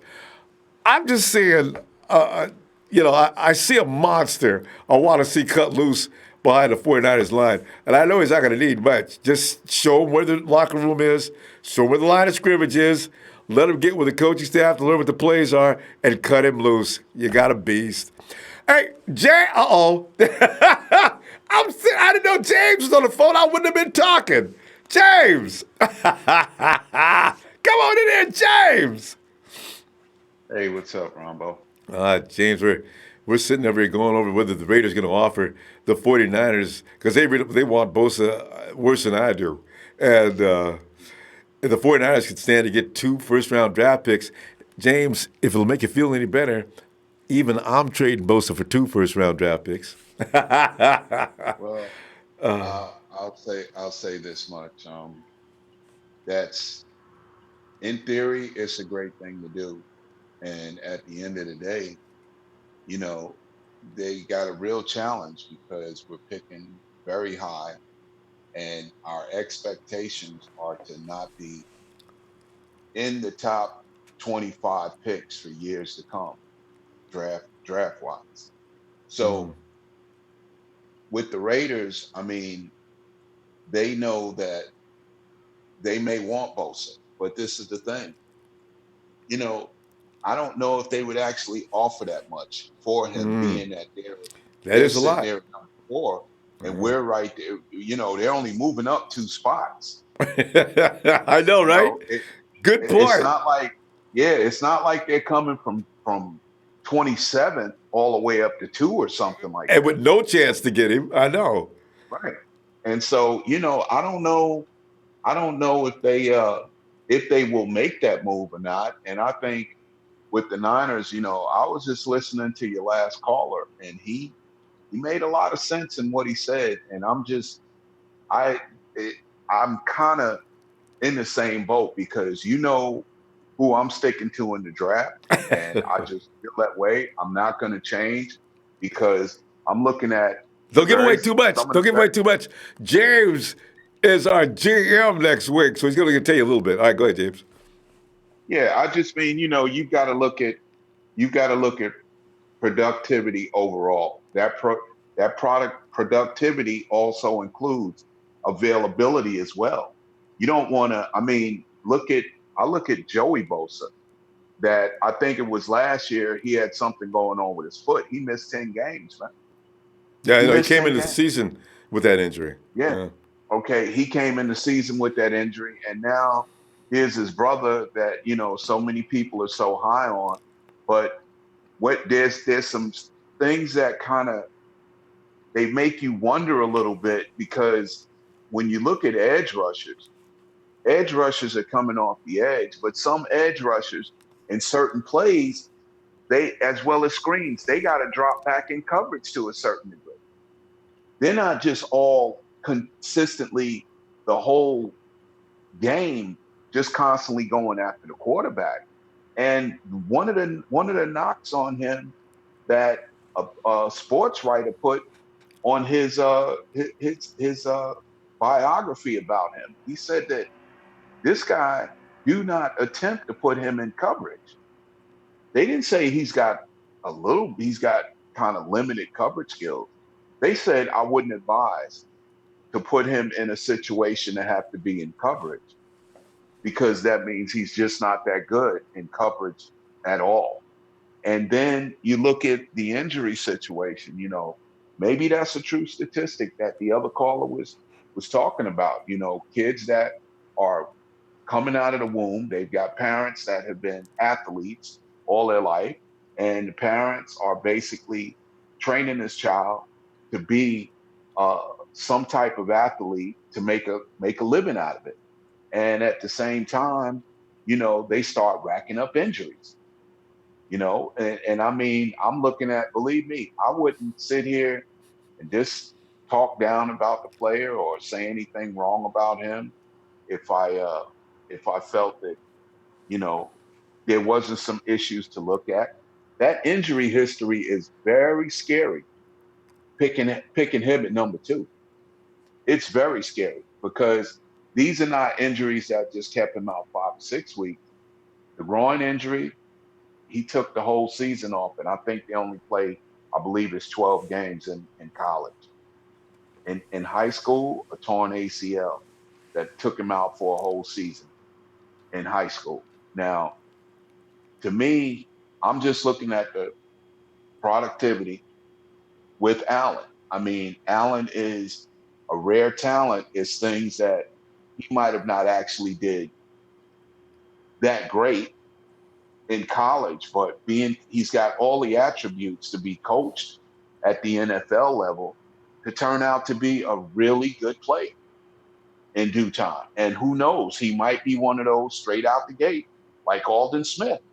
Okay, they said, I mean, fit as playing wise, being such a talent on the field, not with the issues off the field as Alden Smith, but on the field, the level of play and the progressiveness and the just the overall great things he did. And then, it's like I'm not really buying them trading up for more players because we've got so many players going into their 3rd year of being with this team to whereas you move on from them from someone else that you don't really know. Some people are saying, oh, we need to get a better receiver. And some people are, oh, if we got, DK Metcalf, this and that, blah, blah, blah. This guy's had a neck injury. I can name some players that ain't in the NFL because of neck surgeries. Cam Chancellor. Yeah. Shannon Sharp. Done. Okay. Yeah. Done. Okay. Now this guy, and the thing about it, him being so big at 6'4", 6'5", whatever he is, you've got guys that are going to be running into you right around 6 foot, 6'1", 6'2", and causing that neck to jerk, snap. That's exactly what I'm talking about. Now, I mean, they showed good coverage of him in college and great things he did, but wait, James. If you look, by the way, yeah, I understand that Greedy did not lock him up like the rumor has it. But anyway, James, well, we got to stop. Yeah, I know. I didn't even look at the tape on him and Greedy or nothing like that. And some people are also saying that Sweat is going to be a great player, and I hope he really does. But that situation with that heart, man, no one is really talking about that. But it's been mentioned in the NFL. I mean, on ESPN as well as in the draft, they talked about it. I don't know how true it is, but this is just what's out there. But like I said, I'm gonna cut it short because I know you got to go, and I thank you for what you do, and I thank you for having me, and Nada Empire, Nada for Life. I'm gonna send you that information in the next day or so. Thanks, James. I'm waiting on that. I can't wait to see this. All right, man. James. Have a great evening. James. But I know your first round pick, but I'm interested to see what you go do beyond that. Well, James, we told you your first round.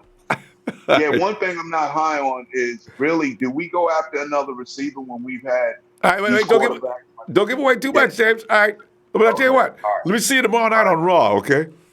Okay, take care. Be All right, blessed. man. Thank you. Not an empire, Thanks. not a flight. Thank you. Thank you, James. You have a good night. Oh, God. Well, boy, I tell you what, if we took a poll here today, boy, Josh Allen, the Bosa man, Bosa would not be anywhere near the first round pick. All right, I get it.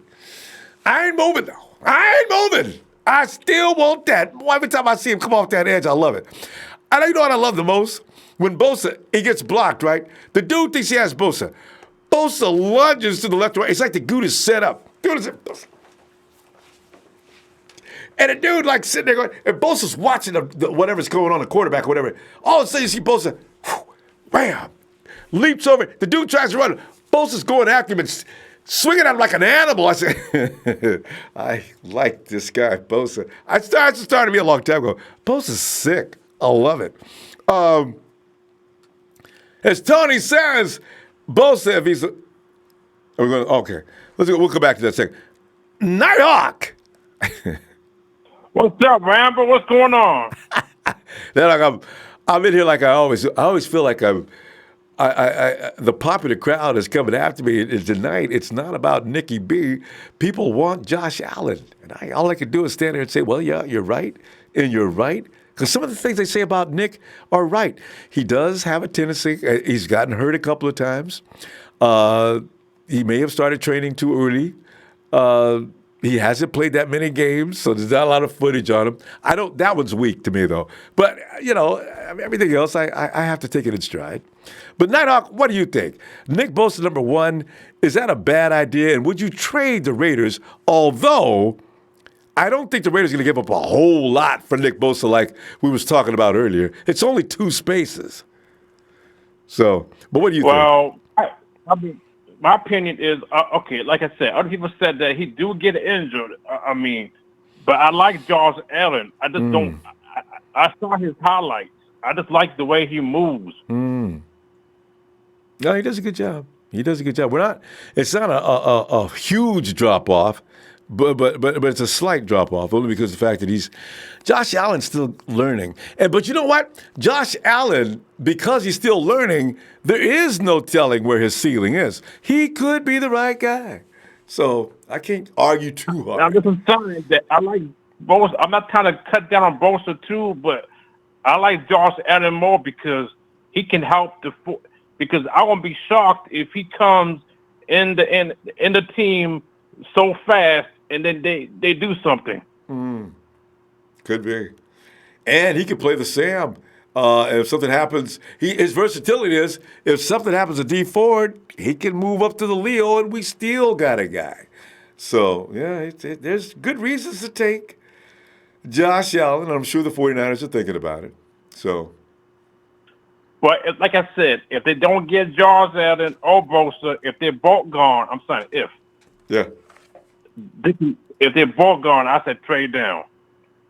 Yeah. Well, who do you think is going to trade with us, though? I keep wondering. The quarterbacks are okay this year, but they're not driving anybody crazy. So nobody's going to really trade up for a quarterback, I don't think. But I could be wrong. What I'm saying is, Nighthawk, is I don't know how you're going to get anybody to trade up. There might be. And what are they going to give up? And how far down are we going to have to drop to make that deal? I don't know. But I'm saying if Allen or Bosa's not there, yeah. I mean, who else are they going to get? They must trade down.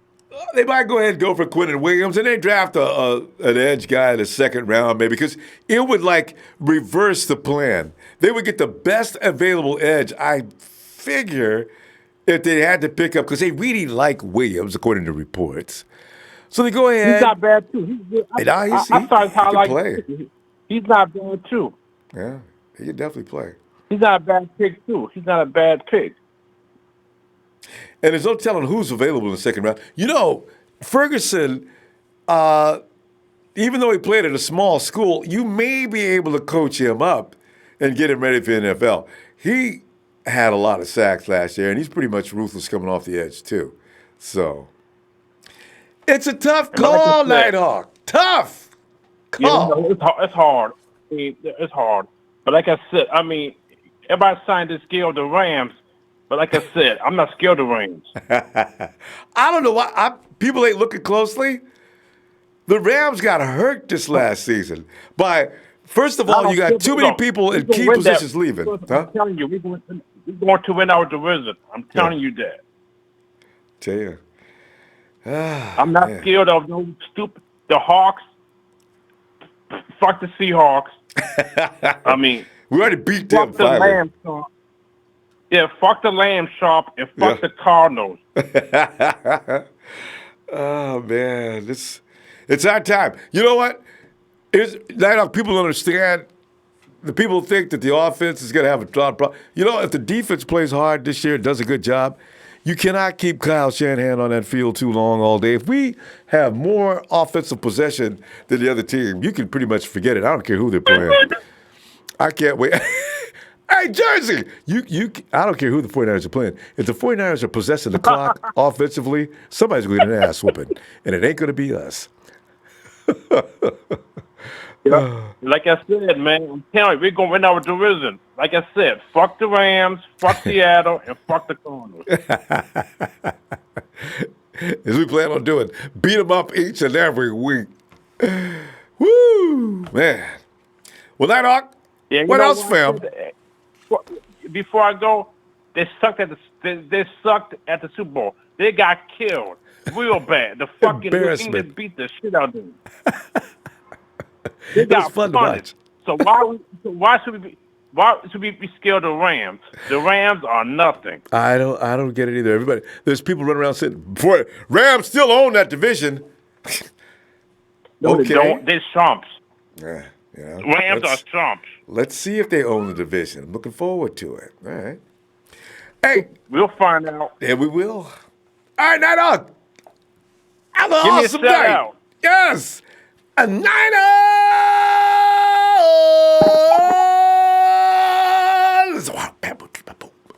Hit that like. Nighthawk is out.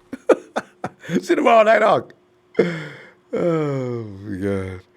Hey, it's Marin Mike. Hello there, Mike. Ronbo, what's going on? Oh, Mike, it's the Bosa. I can't wait for the draft to come and go. It's becoming a thing that's kind of worrying me. There's all kind of things. People bringing up all the negatives, and now I'm actually thinking about the things that are being said. Before I was impenetrable. I'm on Twitter running all kind of smack, and now people got me thinking, Mike.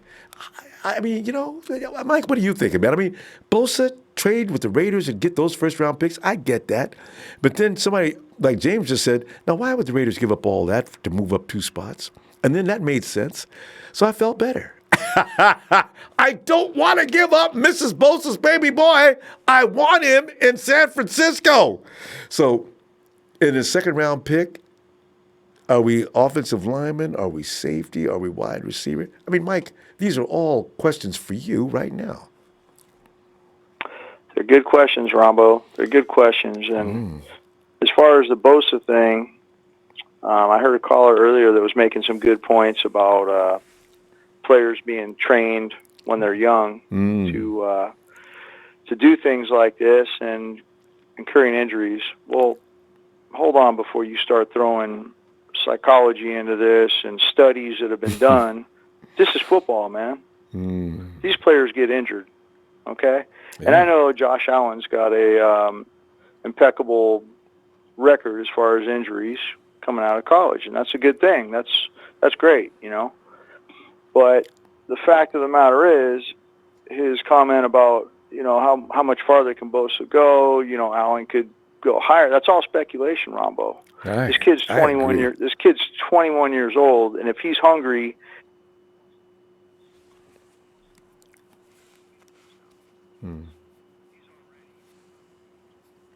that's what I think. Whereas most of these guys, like Josh Sweat, by the way, is not plug and play day one. Josh Sweat needs a ton of coaching. Now, could he be great down the? Josh Allen. Oh yeah. Yeah. Yeah. I'm sorry. I meant Montez Sweat is who I meant. Yeah, Montez. I'm sorry. Speed. Yeah. What I'm saying is that guy. He has the measurables. He's tall. He's long. He's kind of thin. But the thing about him is he's not really quick twitch. So Josh Allen is quick twitch, and I do like that about him. He's got that, and he's long and stuff. He's got all that stuff going for him. But right now, as it stands, from this day, to me, Nick Bosa is a better pass rusher than Josh Allen until proven otherwise. Because I see his moves and I see Josh Allen's moves, and you're not gonna understand this by just watching the highlight tapes. You have to go through each game. And I know everybody's saying, "Oh, there's not a lot of tape on Bosa." Dude, there's 30 games. Watch the games. You know, there's plenty of tape to see what his moves are and what he does and how he gets his separation, the two-hand swipe that he uses, the inside move, his explosion off the line, which was doubted before. Don't forget my favorite, the wrong arm move. The wrong arm. That's my favorite. I said, why is it wrong arm move? And then you look at it, you say, oh, I see. Why is he using that side? It's a ploy. I don't know, his brother or father taught him that, but that's beautiful how he does that. They isolated all that in the last film I was watching. I loved it. But yeah. I mean, I really don't, and I really wouldn't be frustrated or upset if they chose Josh Allen over Bosa. If that's their guy and that's what they see and that's what they want, that's cool, man. Yeah. You know, they do this all year long. We don't. You know, we're just we're speculating and talking about it and trying to watch little YouTube videos on it. I mean, seeing things from a entirely different perspective. True. Exactly. So, I mean, as far as that's concerned, that's that. But that Montez Sweat, I think, if you're at number 4, for some reason, if we trade it back with the Raiders and we're sitting at number 4, and I don't know, Kyler goes to Arizona, and then you got the Raiders and the Jets pick in, and the Raiders and the Jets take Bosa and Allen, then you're sitting there with Quinnen Williams. So I'm not going to take Montez Sweat before I take Quinnen Williams. I don't care. That's what I'm thinking too. I'm not taking a tier 2 or tier 3 player over a tier 1 player. I'm sorry, that's not happening. So the only other thing you could do at that point, man, I don't even know if you'd be able to get anybody, but maybe somebody's crazy for Quinnen Williams, and you get somebody to trade up for Quinnen Williams, and then you drop back. And now you accrued another pick, and so now you got like what, three picks or something. So then then you can start going from there. Safety, edge rusher, lineman, and do that. But I mean, no way am I taking Sweat with the number 4 pick. That's Mike, not going to happen. I have something even more scary, and this is like it could be my own personal paranoia. But do you know that Rashawn Gary is ranked ahead of Sweat? So the 49ers pull Rashawn. That means they're going to rely completely. Rashawn goes to the big end, I would imagine. Right. It gets real scary after the first 2 guys, as far as coming off the edge goes. Not real scary, but it's just not satisfying. If I came into a restaurant and I wanted a porterhouse or the filet mignon and they only have the New York cut, I'm not happy with that, Mike. I leave the restaurant and I just either go home or see if another place is open. That's the thing, God. I totally get that. And you know what? Back when we drafted Aldon Smith was being criticized for being stiff-tipped. He kind of stood up when he pass rushed. He kind of had stiff hips. They had a lot of criticisms on Aldon Smith, and then he came into the league, and of course he had the cowboy there with him. But look what he did, man. Look what he was able to do when he wasn't in trouble. So you just never know when somebody's gonna come out and, hey, we didn't expect this from this guy. But Rashawn Gary, I will say, he is a very athletic football player and a very good football player. But I think Rashawn Gary should be more like a 3 technique. I don't know that seems like he should be a big end inside. Yeah, he seems like a 3 technique. He doesn't seem like a big end to me. But I think they used him at end because they already had really good guys inside. They wanted to get all their best players on the field, and they already had really good guys on the inside. And so he wound up out there on the end. And Winovich was having a good year. I should probably get off of Gary. The thought that Daniel Jeremiah gave him to us for the 2nd overall pick just freaked me out. Back in January, why would we go for Rashawn Gary? Come on, Daniel. So that ain't right. I mean, with the level of players that you got sitting there to grab him right at 2, number 2, that's not right. No. But it's going to be interesting though, Ronbo. Like you said, as far as the O linemen and the safety and all that, I just kind of look at like what they did in free agency, and they got a wide receiver, and I know everyone's saying, well, we need another one, and even Kyle's putting it out there. Yeah. But they got a wide receiver, they got an edge rusher, they got an inside backer, but you got to have that other edge rusher, man. You got to have that with that first pick. That's the deal. Please. You got to have 2 guys coming off the edges, and then you got Buckner and that wide 9 package. That guy's coming off there. We may as well be running the 3-4 during the course of that play.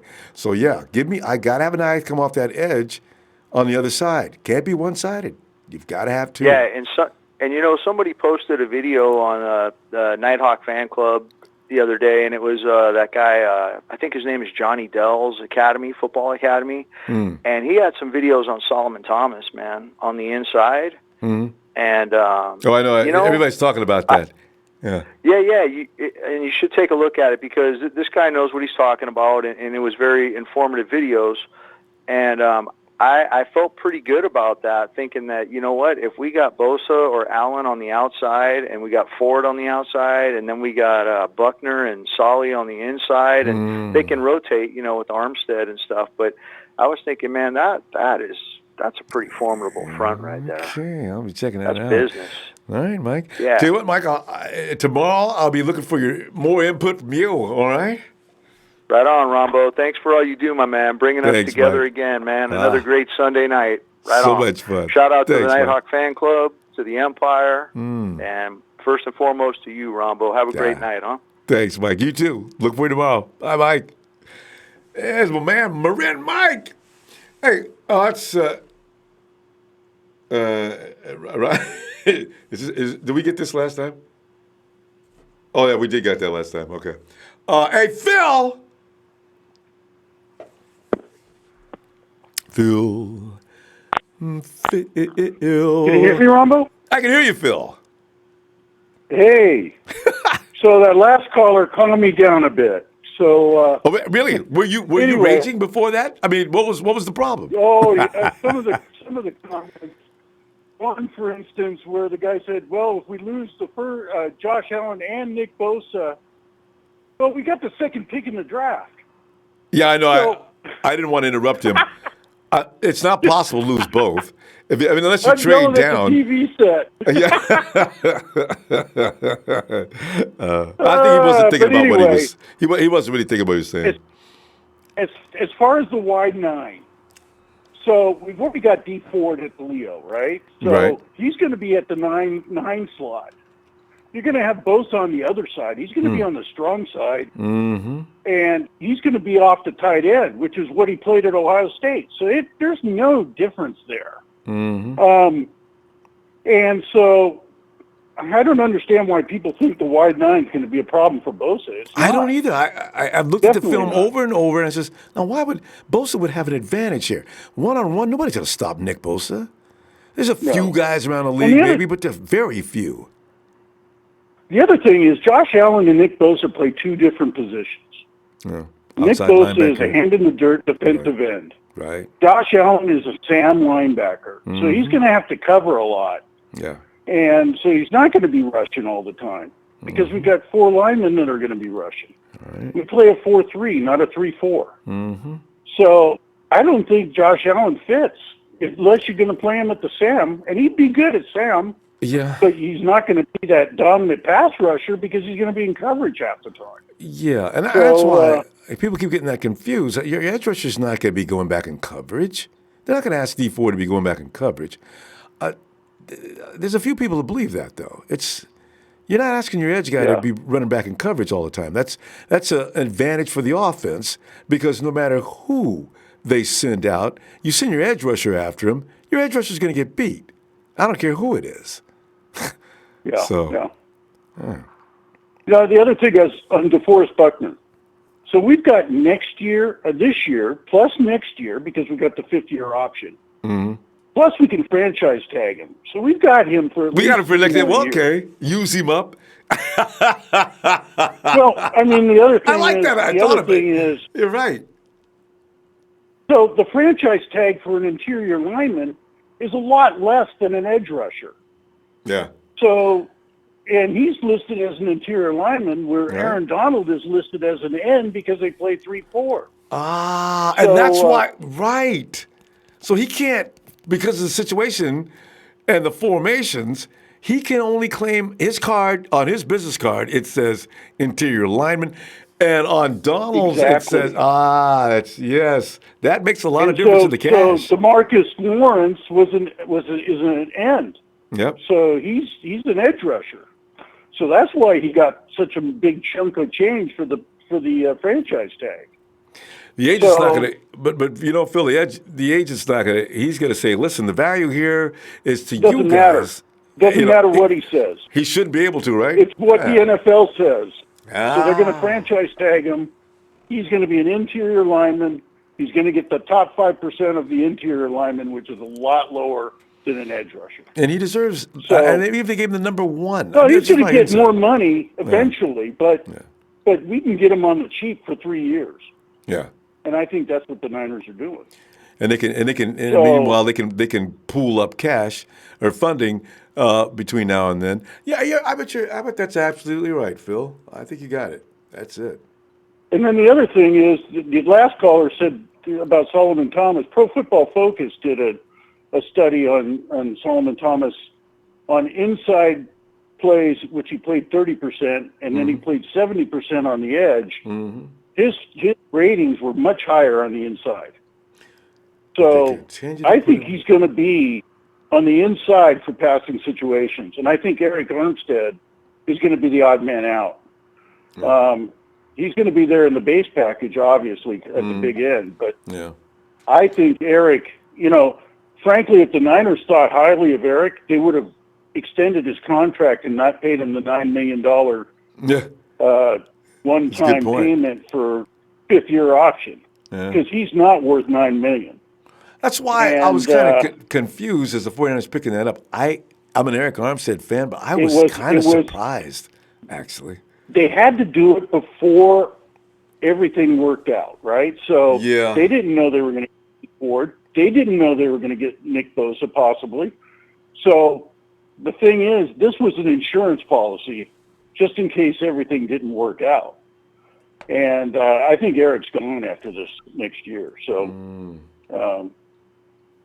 and then you'll have Les Glutt in on the defensive line. And we don't know what Katavius Street is going to look like either. He could be taking somebody's job. He was projected to be a first-round pick so that's before he blew out his knee. This is very interesting, this defensive line, and who's going to be the odd man out. It may not only be we don't have enough Armstead. Snaps. It could be, God knows. I don't want Ronnie Blair sacrificed in this, though. It's a real scary situation with the 49ers defensive line because now we got depth. Trade. They could make a trade. Yeah. That's always a possibility. That's true. The other thing I wanted to add is with that second pick in the draft, I'm going offensive line. I think you need somebody to take Staley's place long term. You got to follow the money. What are the highest paid positions? Quarterback, edge rusher, tackle. Mm-hmm. That's why you get the best tackle you can when you can. And if someone like the guy from Oklahoma or the guy from Alabama was Jonas Williams. Jonas. Yeah, if he's there, that's who I'm taking because both of those guys can play guard. Absolutely. No matter who's on the board, you're right. I agree. Take him. If he's still there at the end of the first round with as high as the 49ers pick, you got to go that route. Phil, we need to stop here, though. And let's continue tomorrow night, okay? One more thing. Did you hear Jason Verrett talking to Greg Papa on the radio? About the... He's running now. Oh, yeah. I saw that. I saw that little clip. And him wanting number 22. Yeah. Yeah. Hopefully, he says he's going to be ready for OTAs, which would be great. Yeah, he should be, though. Great. It's been a complete year, and he's had to rehab that leg. So, well, you look at Richard; he wasn't 100% last year, but you know what? He was 80% after that short amount of time, which made me. I said, "What?" Yeah. I knew he wasn't the real Richard Sherman last year. I think the real Rich returns this year. If Verrett's the real Verrett, people are still saying, we need some help in the secondary. No. We don't need anything more than good Verrett. help. He's the other side. Yeah, Verrett and Sherman, that secondary is done. We got the safety, though. I don't know what Jimmy Ward's going to look like, but I do know the corners are set if they can stay on the field. Well, like John Lynch says, there's a big difference between 3 Mississippi and 7 Mississippi. Yeah. and you get Bosa and you got Ford, it's down to 3 Mississippi. So quarterback's got to get rid of that football. It could be less than 3, too. I mean, the way those guys have been coming in, it depends on how good the offensive line is. Because that's why I like Bosa. He looks like absolute rage coming off that edge. I like that at him. Like, it's either I'm killing this man on this snap or he'll survive one more. I like that about him. All right, fam, we got to go. Well, you got 3 guys on the line that are getting double-digit sacks. Oh. That's huge. All right, Phil, let me see you tomorrow, fam. Anyway, all right, man. Hey, thanks, Ronbo. Thank you, Phil. Have a good night. We'll talk to you tomorrow. All right, looking later. forward. Bye. All right. And hey, Demetrius. Ronbo, what's going on, man? For Demetrius, dying well, my friend, for tonight. We dine in hell. Your name, Demetrius, it's so Greek. It is, man. You're absolutely right, man. It means Greek God, man. It's in the Bible. Bro. It's a biblical name. Well, thank you, though, Ronbo. How you feeling tonight, bro? I'm feeling nervous because the closer we get to the night, I've had my hopes up, as you know, and all of a sudden, 49ers are on the clock. Oh, my God. Don't break for a commercial. No, don't do that. Okay, go ahead. I'm gonna be like out of control, but I'll survive. All out of place, man. It's all good. You'll be all right, Ronbo. Nah, man, we'll be all right. We ain't trading back. We ain't trading up. We staying put, man. We gonna take Bosa. The Raiders ain't stupid. This sports science talk need to stop. Football players get hurt. That's true. Mike said the same thing. Nah, man. Yeah, man. Football players get hurt. You got to think about it, too. Better he got hurt than when he come in the NFL. He may have learned some things from those getting hurt. Maybe he did something. Yeah, exactly. Now, I mean, maybe he's playing too hard. I just go to show he's playing hard. You get hurt by playing hard. I hadn't even thought about that. Jimmy Ward, same thing. People be hating Jimmy because he gets hurt. I say, I don't know. How am I asking him to ease up? Jimmy, ease up. Nick, ease up. Don't get hurt. He got put on like 30 pounds, man, of muscle, man. He got put on like 30 pounds. No, he does have to put on some muscle. size. But what I'm thinking is, Demetrius, you can't ask a player to pump his brakes because this is his job. So Nick, we signed and I don't go out there and get hurt, man. If you need to ease up a little bit, you better ease up. Come on, man. That's not the way this game is played. And there's a reason why he's getting all this talk, man. No other callers saying like everybody's entitled to their opinion, like you know what I mean. But it's a reason why he's he's being talked about the way he's being talked about. He got to be good at what he's doing for a reason. Yeah. He's doing this shit for a reason. He's nice, man. The kid is good. Give credit where credit due, man. That's right. And like the last caller you had before the other call, I'm sorry, bro. I'm taking Sweat over Allen any day. You dig? I'm taking Sweat over Allen. I don't care what he say. Because like the last caller said, Sweat is a linebacker. He goes in coverage. I'm not Sweat. Allen goes in coverage. Sweat comes off the line, bro. Like, we need an edge rusher. Like, I don't care what he talks about, but he's entitled to his opinion, but I'm taking Sweat, man, over Allen any day. Either one I'm good with. But I'll take Sweat over Allen any day because he's a legitimate pass rusher. You know what I mean? Well, yeah, he proved that last year. Somebody said the car condition is being overstated. Although when you say a heart condition, how do you overstate a heart condition? They said, though, it has been treated and he's fine. It's not that kind of life threatening. I think they said what do they mean by that? Yeah, they said they monitor it. They monitored it during the season in college. I think that, they already knew about that's this. something they knew about.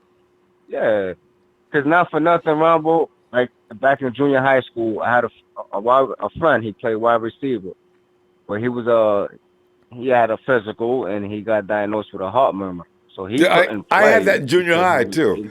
I'm still here. Yep, until he was cleared. And then come to find out, he played high school football and they cleared him, so he was good. Yeah. So it's just all about your doctor and if you got good insurance. That's all I think, man. I know. Like the AAF didn't have no insurance. I understand there's dudes running around in the streets. Where's my money? They gave me the hotel bill and everything else. They just pulled out and left everybody hanging. I said, you know what? Yo, that's crazy. Boy, that's cold. Oh, God. Yeah, that's crazy, man. That's crazy. But now I think we're going to go Bosa first round. Second round, we're going to go for that Ronbo Sports got, I think, second round. I don't know if we're going to go for that safety. I think we're going to take that wide receiver out of Nebraska, man. Stanley Morgan Jr. Did you check him out, Ronbo? Oh, I checked him out. I did check him out. But Stanley is ranked way down on the list, though. They say it's about his speed. Bro. I don't know. Man, he runs a 4.65. But you know what? It's not. There's a lot of guys. A 4.5. Okay. Yeah. But I seen though, and a couple of the highlights, they played Ohio State because they're in the same division or whatever the case may be, the Big Ten. Yeah. And he was burning Denzel Ward last year, man. Ooh. And I like Ohio State. He was getting in Denzel Ward, man. Yeah, man. Wait, Stanley was working Denzel? Highlight up the. Okay, yeah, man. You could put that on your resume if you're Stanley Morgan. Yeah. He was number 12 in Ohio State. Ohio State's my college team. And he one-on-one with Denzel, like on a 15-yard line, man. He toast that kid, man. Wow. He was toast for breakfast. Keep that footage. But I like him though. I like him though. He got hands and he's physical. I like that. Yeah, good athleticism. You know what I mean? He can go up. A couple plays I watched him going up. He's got a good lateral. So yeah, he's peak of the leap. He could be a bad dude. I think so. I think he's a sleeper, though. I think I think you're going to get one of those teams that's going to pick him, and he's going to flourish, man. Yeah. And get mad because he got picked so late, right? Well, we get those every year. Yeah. Some kid that gets picked in the 5th round, or like George Kittle getting picked up in the 5th round. And George is so humble. George said, hey, I'm just glad I left before Font and Hawkinson got started. They were fresh when I came in. They would have took my job. I'm like, George, shut up. I saw that Good Morning Football interview. He gave it to Nate Burleson. Nate Burleson have it. Boy, but Nate said that was all about TV. We set that up together. I said, Nate, you everything you said, you believed. You've been saying that before you and George even got together. So don't tell me that you set that up. God. Yeah, the NFL hate us, Ronbo. The NFL hate the 49ers. Why? Go ahead and keep hating. I'm glad they do, because this year when things change, I want to see what they say. Here comes everybody. ESPN's trying to ease up now. Pro Football Talk, all those guys. Even Mike Florio is starting to ease up on the 49ers. Cynthia Freeland, who's been working my boys for 2 years. She said, well, according to my model, so everything she does is from the model. According to my model, the 49ers should force a lot more turnovers this year with the addition of D Ford. And then she smiles at the camera like she does. Cynthia, shut up! Yeah, she's talking about. Yeah, she's talking about we should pick a cornerback. That dude from Georgia. He looked like he's okay, but nah, man. You see how they try to do us, man? They try to get us out of our comfort zone. I saw that. Wait. But Deidre, she ended it by saying, "I'm not saying that's what they're gonna do, but I am saying is it will help them win." Yeah. Oh, good, Cynthia. Now we can feel good about it. But Demetrius, we gotta go. We gotta see you tomorrow, okay? Man, nice talking to you, man. Yes, sir. Always, fam. Oh, bro. Have a good night, man. God bless, bro. Thanks, fam. Good night, Demetrius. Oh, my God. Yeah, there's Cynthia feeling, she be, boy. And then she smiles after she tells you something bad. Now she even apologizes to fan bases. I'm sorry, Packer fans. Keys! No. Keys, come on in, man. We've been waiting on you. I'm coming in there. Keys, you sound like... Hello? You hear me now? Yeah, it's... Keys, are you using Bluetooth or anything like that? Remote devices seem to have a weird effect. I took it off. Okay. Get right in that mouthpiece. You hear me better? That's a little better. Yeah. The weird effect sound is still with you, though. Keys? Yeah, now you're fading in and out. Oh, make sure I got everything. Go ahead and get our squeeze. Keys? You hear me better now? Yeah, it sounds like you're sitting in a hole. But Keys, let's see if it gets better. Go ahead. What are you thinking here tonight? Well, I was listening to both of the fellas, the two calls before me. They were definitely talking sense to me. Bosa would be the pick that we need, the pick that we're going to get, and that's about it. I mean, everybody else to me is secondary. You know what I'm saying? We have some great guys that we done picked up on the low. They pan out, we'll be in the playoffs. So what like I said, months from now, here we are, playoffs. And I hold myself accountable, you know what I'm saying, as far as what I say all the time. Last year, we should have made it to the playoffs. If Jimmy didn't get hurt, we'd have made it to the playoffs. See, Keith, so you and I agree. We have that. People call that an excuse. Keith, I get so sick and tired. How's that an excuse? Who is your team? I'll be asking, who is your team? If you lost your starting quarterback, what would your team look like? And the Rams fans, let me tell you something. You guys, what does your second string quarterback look like? We've seen him. He's crap. You think you would have went to the playoffs if you not had golf? I mean, come on, man. God, we're not even talking about them people over there, man. I don't even entertain that type of conversation. Like I tell these Eagles fans out my way all the time, hey, man, y'all got one. Y'all had a Canada football championship back in the 60s. Now you got a little Super Bowl, nigga. Got hot shit. We're running that protection. You know what I mean? So at the end of the day, we don't have time to entertain the foolishness. What we got time to do is know what's right and know what we're going to do.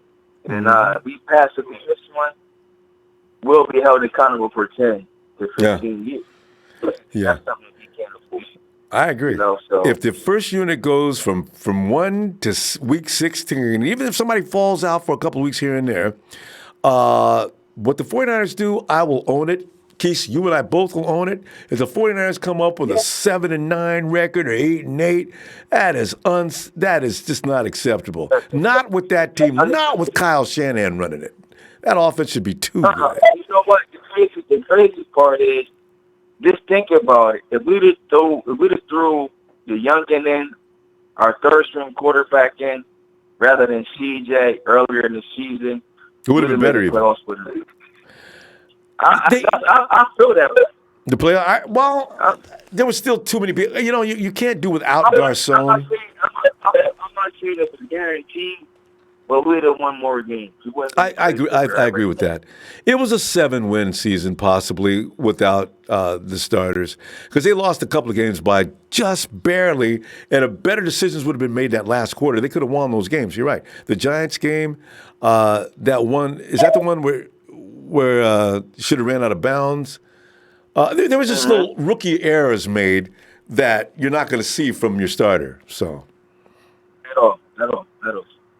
But we like I said, we're good. I've seen a little situation where we grabbed like a little pass rusher from the what's that little NFL, the AFF or something like that.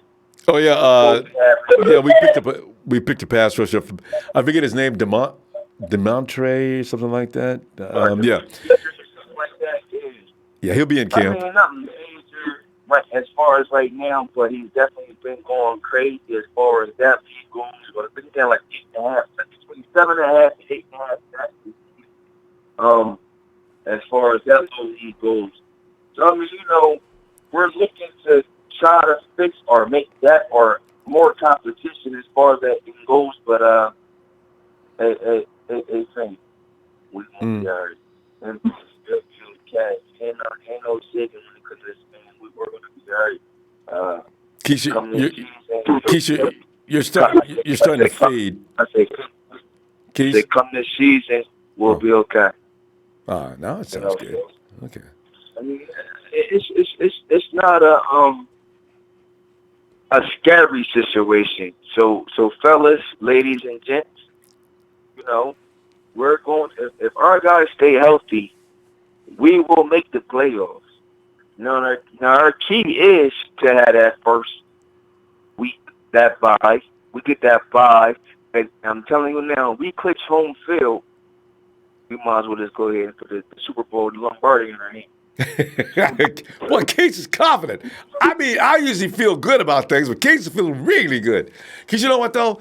It doesn't. The offense is going to be fine. It comes down to how well the defense can execute. This is where it is. If the defense is keeping the 49ers offense on the field, we win.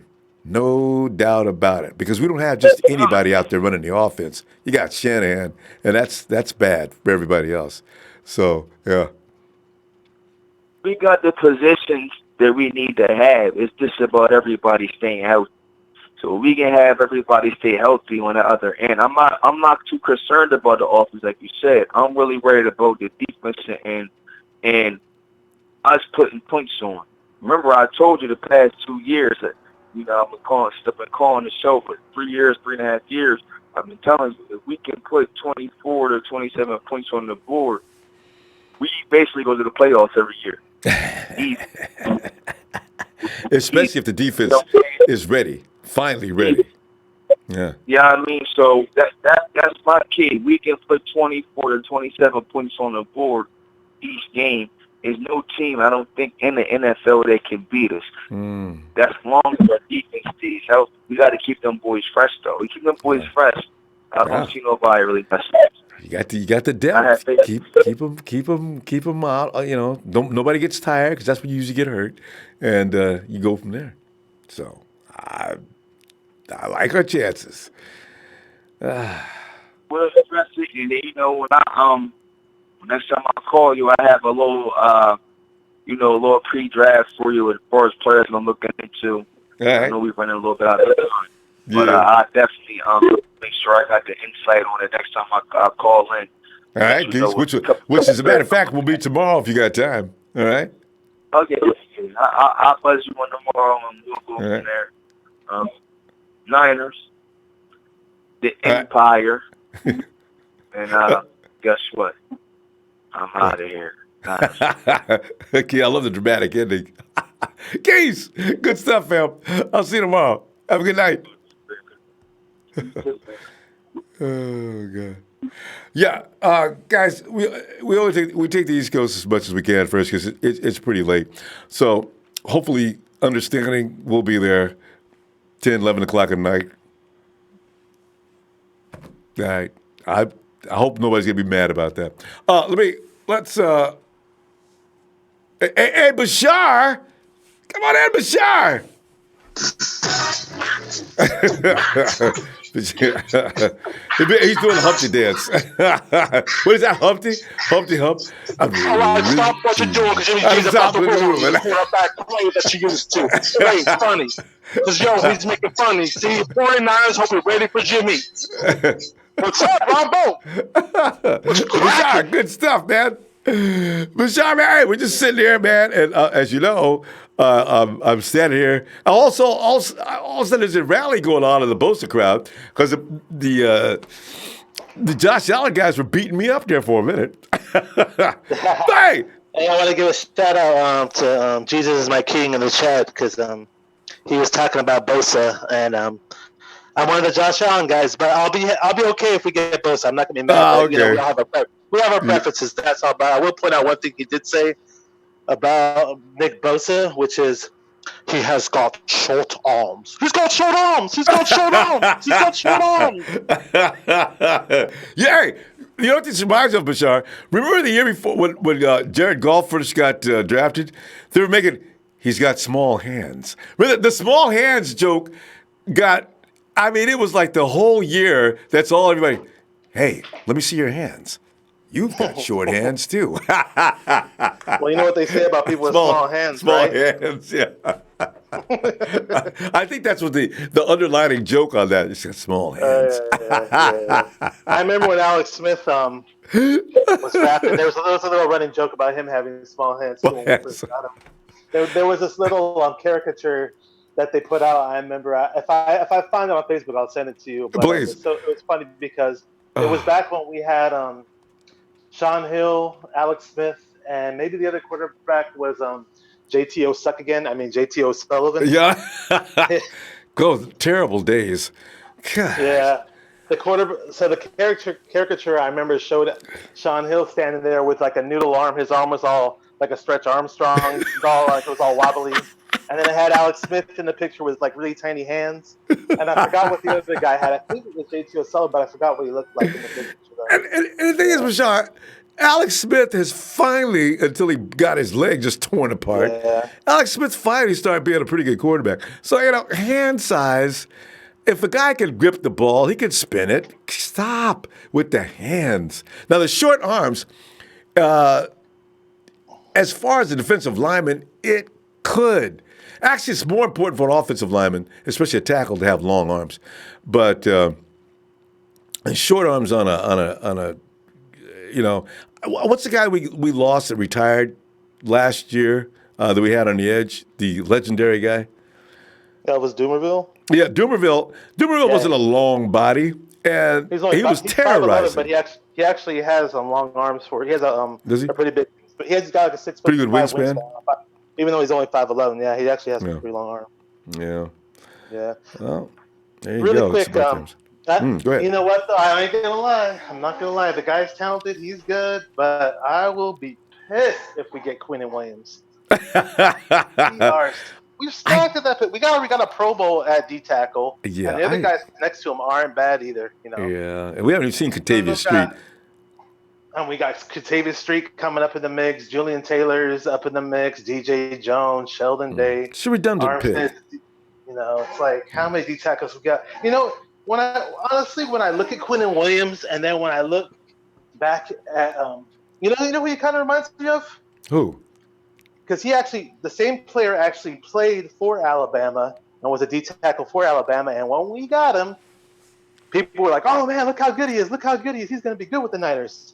Quinnen Williams to me looks like Quentin Dial in a tuxedo. Oh no! I forgot Q Dial is from Alabama. Bashar, you bring up something that's even more serious. But the thing is, how many Bama players have we had that worked out? Let's see.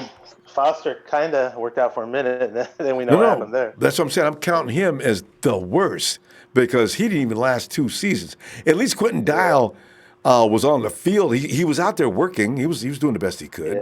Yeah. Who else? Have we got anybody else from Bama? I have to look back. You know what? I'm going to go look this. I'm going to check down every year for the last year and see how many players from Bama. Go ahead.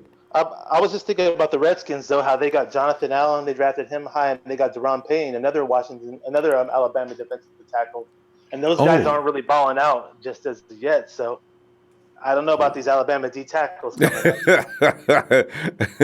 Rod, he might be the one guy that stands out, but we just don't need D tackle at the end of the day. We don't. We need that outside rush. Either Allen or Bosa bring it on, or we could even trade down and get somebody else that's good. Sweat, Ferguson, Colin Farrell, Burns, whoever. Hey, man. but Bashar, are you curious about Sweat? I mean, not Sweat, but Ferguson.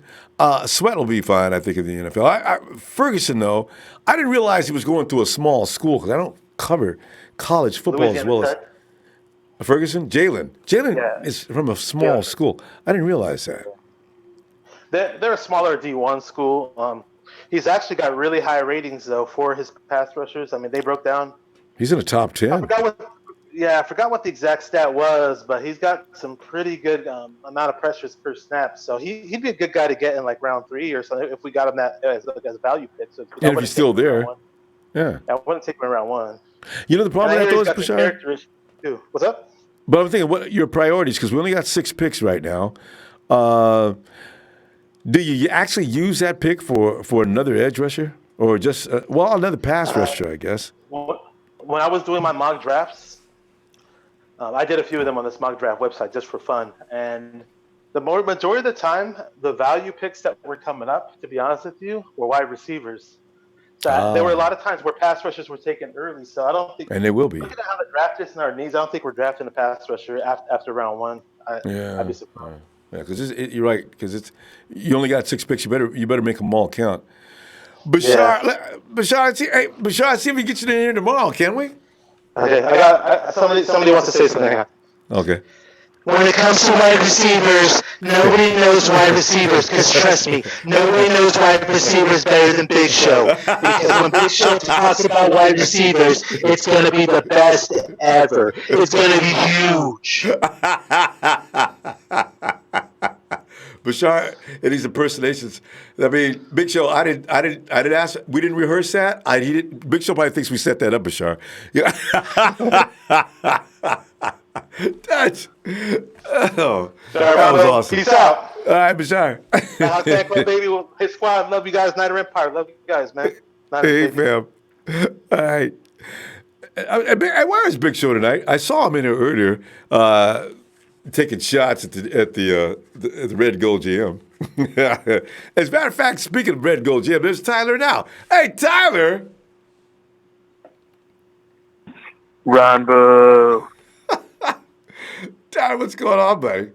Hey, man, it's hilarious tonight. But although it's like a 50-50 argument, it was all about why Bosa is not worthy of the first round pick, and now it seems like you do have that in the middle crowd that says we'll be happy with either one, and then you have the hardcore, Josh Allen people. So it's kind of interesting to see what's going to happen on draft night. I wonder what's going on in that front office. I'll tell you what's going on with me.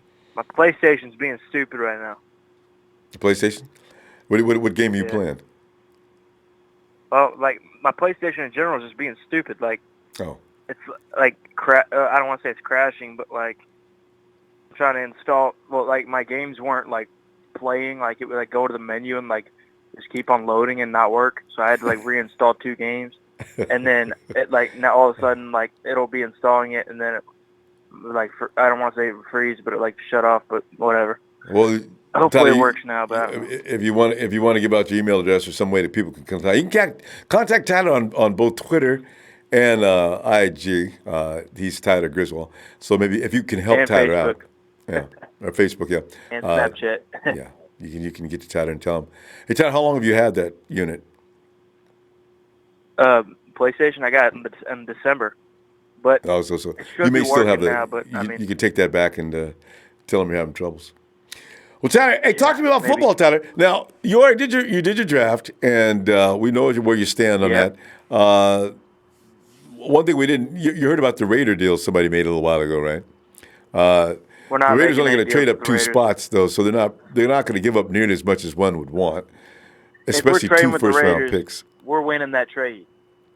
Automatically, because no matter what we do, we're going to ask for those 2 first-round picks or get away from them. Don't even call.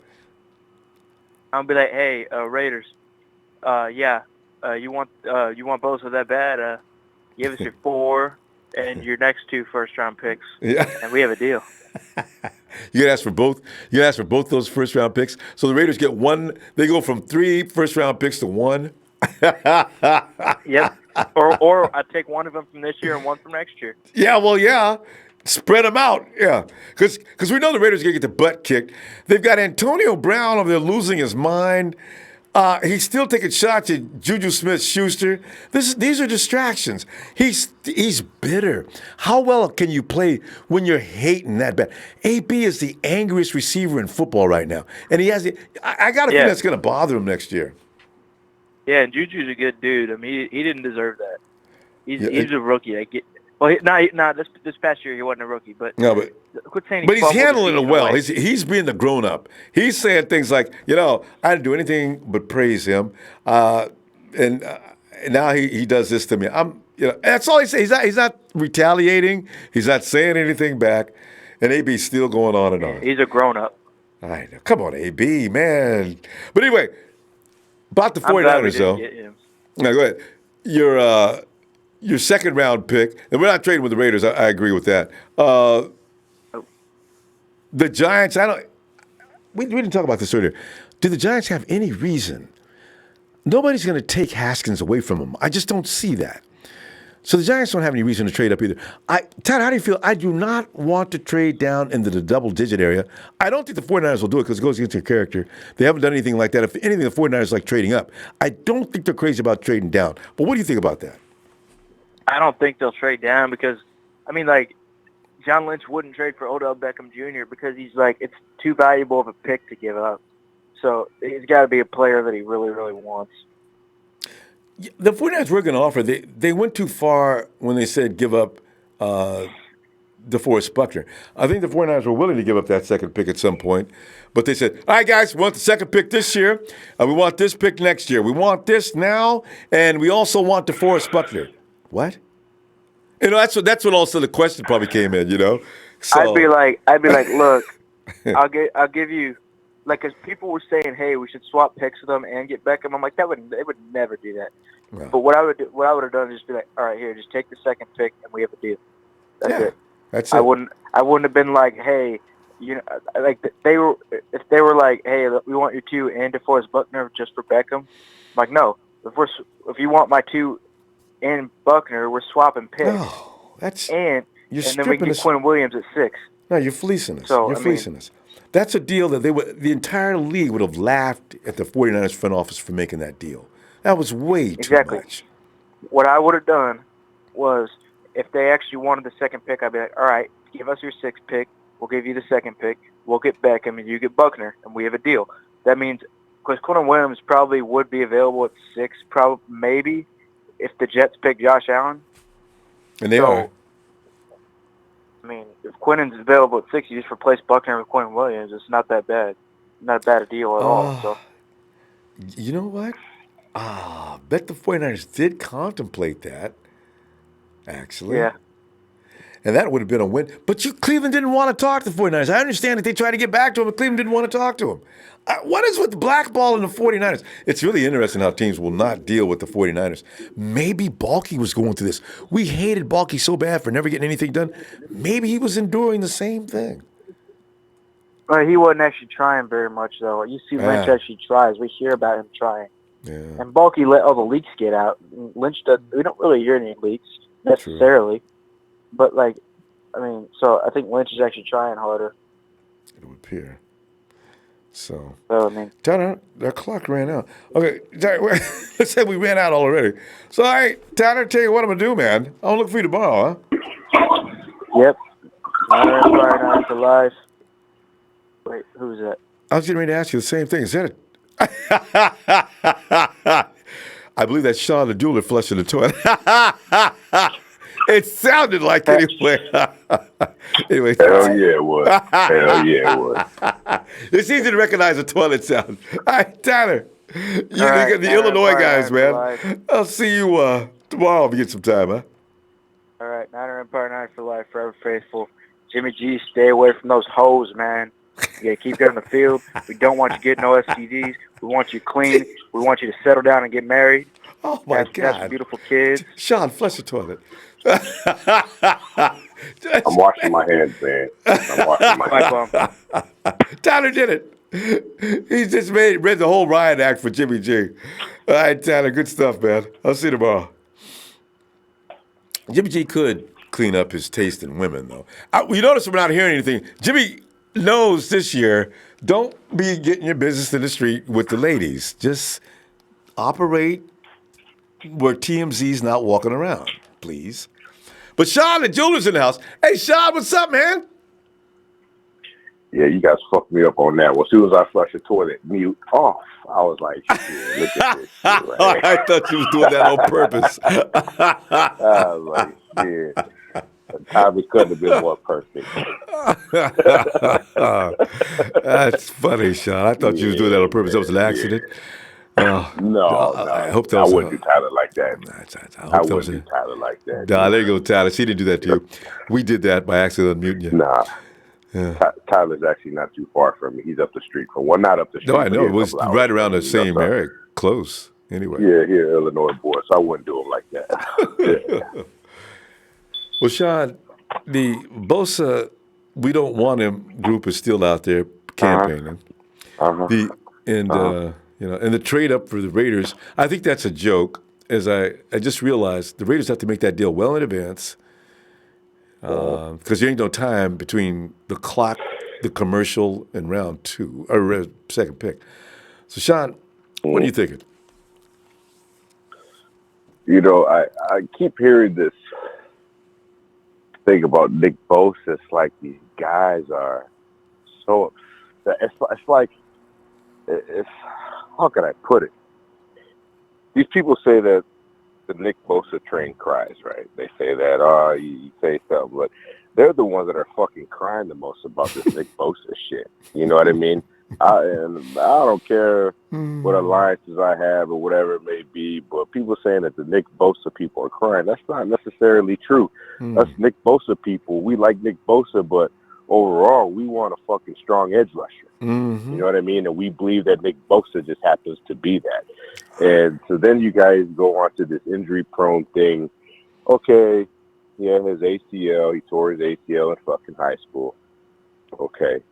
And then he had that core injury. But here's the thing, that core injury, okay, I was reading up on, well, actually, I was watching on YouTube. I'm not going to front. I wasn't reading about it. But I was watching on YouTube about the doctor. I'm just keeping it real with you. We appreciate that, John, all right? I'm just keeping it real with you. But he could have came back. He could have came back 4 to 6 weeks after the surgery. He could have been back on the field playing 4 to 6 weeks. I actually did read that. He made a business decision because he knew that at some point he was going to have to make a presence for the NFL. And he didn't want to risk nothing. He didn't want to – I mean, you can't blame the guy. These guys worked their whole lives to try and make it to the NFL, and he's just a season away from it. You know what I mean?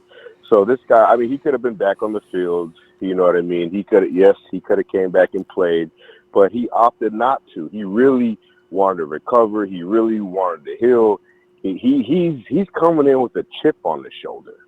I mean, this is a guy, he's taken a lot of beating from a lot of people because of injuries. And I forget what the last caller said, but, man, this is football. Yeah. You know what I mean? Injuries are going to happen. Nobody's guaranteed not to get hurt. It is what it is, you know. And, I mean, I know a lot of guys in high school that had injuries. You know what I mean? It just happens. Every week. Then he goes to college, and then he goes to college, and that's a freak. That's like a freak injury. You don't hear about that type of injury every day. You know what I mean? Oh, you don't. What was it? You say it was core. That's all I ever heard about was core. What area was it? Lower stomach, upper stomach, ribs area? It's when your abdomen attaches, where your abdomen and your groin, where they actually meet. Okay, so that's the core. So it was one of those things, and he was even talking about it. He said, when I got that injury, He's like, it was hard to even get out of bed. It's hard to step in and out of the bathtub. It's hard to walk upstairs. So I've had a hernia. I was, know. You can't stretch one leg out when you try to walk. You got to walk with one toe. So that was, yes, man. And this is a guy that he throws his body into everything. He gives 150% every time he's on the field. And that's one of those injuries that, for instance, like just right now, you just asked, what is that? I had to fucking Google what that injury was. We hear hamstrings, we hear ACLs, we hear all kinds of shit. I mean, we've heard of turf toe more than we've heard of this injury. Does it make sense? Yeah. So I mean, it's just it was one of those freak things that just fucking happened, man. Just because the guy plays hard, he balls out. And is he hard on his body? Yeah, he's a football player, But then they want to say his arms are short. I'm not going to even. Here we go. Boy, looking for stuff. I'm not going to even say it. But I want you guys to Google the best edge rushers with short arms, and you guys are going to fucking be shocked. I bet you one of them is Von Miller. What's his length? I didn't look at Von Miller, but he doesn't have the longest arms in the world either. That's not going to determine whether you're going to be a good edge rusher or not. Anyway, some people don't understand these things. It's looking for something, reaching. And those are the ones who are really crying. People are saying the guys on the Nick Bosa train are crybabies. Nah, it's the guys who are going against Nick Bosa who are crying. And I don't give a fuck. I don't give a shit. You can come at me. I don't care, man. Just don't call me no crybaby, bro. Don't do that. Don't do Sean, that. Address don't this, though, Sean. Talking that shit. Address this. What's up? The other argument is there's not enough footage on him. He hasn't played enough games. I see. And Coach Mike just came said there's 30 games. Why is it that Nick Bosa's games don't count? They're just it's like I don't even want to get into politics, but it's like how they attack certain individual for everything. You know what I mean?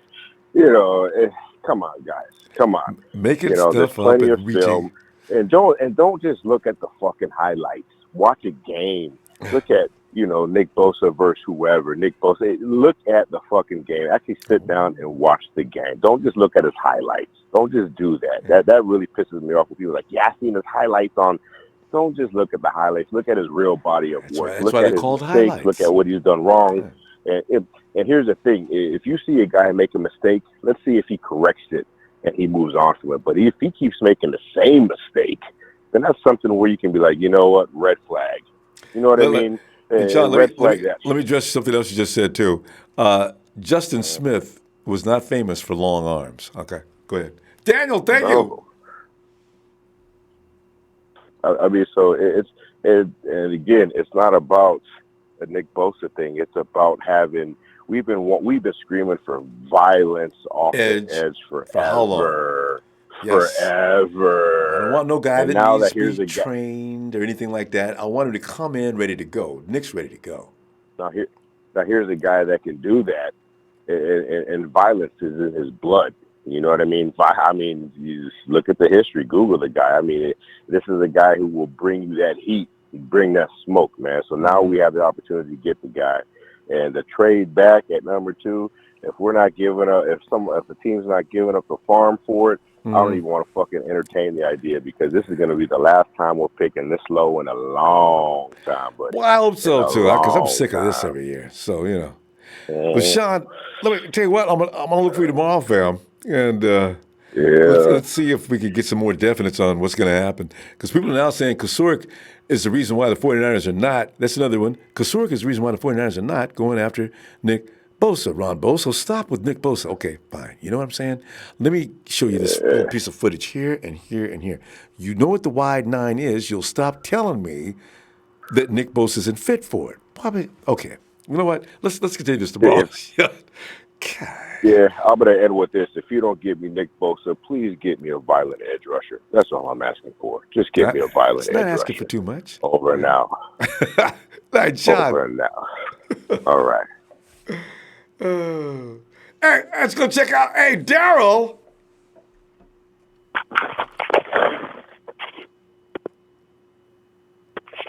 Ronbo.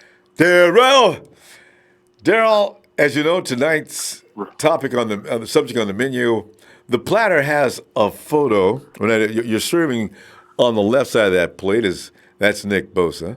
On the right side, you've got Josh Allen, and maybe in the middle you got a few other bodies, and then you got Kris Kocurek, whose defense fits everybody except for Nick Bosa. I mean, these are the things I'm trying to understand tonight. But shed some light on this. Man, I don't agree with that at all. I think wide nine is built more for like pass rushers. It's like they're out wider, so they have more room to operate. Absolutely. And man, they end up everybody in one-on-one situations. Yeah. Yeah. Everybody's hating on Bosa, man. Allen, I'm not really too sure about anymore. I think I would agree that he's fits more of a 3-4 defense. Bosa? 3-4? No, Allen. Oh, Allen, yeah. Allen. Yeah. Well, yeah, he's an OLB, basically. That doesn't mean some people are still saying that he's put his hand in the dirt somewhere. I just haven't seen it. But, yeah, it's... That's what I wondered about D Ford when we signed him. I was like, dude, he's outside linebacker. I was like, how is he gonna? And then I read somewhere else that he had his hand in the dirt in college. So I was like, oh, okay, so he can. Yeah. For some reason, the Chiefs, I've seen his hand in the dirt. If you watch a lot of footage on him, every now and then, I don't know if the Chiefs were running what kind of package or whatever. They did. I guess they were trying to put him a little closer to the line of scrimmage. He has that capability. It's not going to slow him down. Because I was wondering about that, and I was worried about it, actually. I said, isn't D Ford an outside linebacker? But he seems to handle that pretty well. With him, he's conditioned. He's polished enough at this point in his career. Yeah, he can come off the line with a hand in the dirt. Oh, I hope we don't pick Quentin Williams, dude. I will cry. Quentin, you know what? I think the 49ers are making a big deal about how much they love Quentin Williams and they're not that excited about Nick for a reason. But I don't understand is, Niners, you have the second overall pick. You guys could dismiss yourself from the stupid rhetoric this year that you've been doing in the past. There's no need. There's no quarterbacks. Nobody's going to come and give you a handful of picks. Stop. Yeah. Stop it. Stop. Just please. God, don't get it. Yeah, you know, there was a report I heard that there may be a draft day trade. The Raiders may trade Derek Carr for somebody. Try to get. You talk about Adrian. I mean, AB's already pissed off. That's why his social media going nuts here. He's picking on Juju Smith-Schuster. Watch what happens if that happens. I just got here, and already these people have made me mad. I've been bonding with Derek Carr. And they just traded him without even saying a word to me. I want out of this contract right now. Where's Jerry Rice? Somebody get me to San Francisco. Hey, AB, don't do that, man. Don't just sit down, take a pill, and chill. Because the dude, please tell me you're telling. If this happens, I'm gonna be laughing my ass off. I'm telling you. Yeah, me too. That'll make my year. Oh, I think I agree with that other caller, though. I think I would take Sweat over Allen. Yeah? To be honest. How come? Well, I mean... I haven't seen enough of both of them. I can't say anything. Well, why would you do that? Yeah, me neither. Well, I mean, the only thing I'm worried about Sweat is, is he... I was trying to figure out how much he weighs and, how big he is and stuff. I have to look that up. Yeah. Explosiveness. Go ahead. No, I'm just saying explosiveness. So I understand that Allen does have great explosiveness. So it's kind of, I don't know. I don't know. I'm on the fence about it. I figure there's no way we don't pick Bosa if, I hope not. If he's there at number 2. Yeah. Let's not experiment. Let's not clown around. Everybody's worried about him getting hurt. But hell, it's football. Anybody, they can bring in anybody else. They may get hurt. Yeah. outside Yeah. linebackers, I mean, edge people often get hurt. It's not unusual. Yeah. So we'll see. Yeah, much as I'd love to get a wide receiver. The second round. Do you still have those? I remember last year, like around the draft, you had those players, like you click on their name and it shows like their highlights on YouTube or something. Have you put any of those out? Oh yeah. I still it's all throughout the app. Yeah, check that out. They're under the draft pick hits.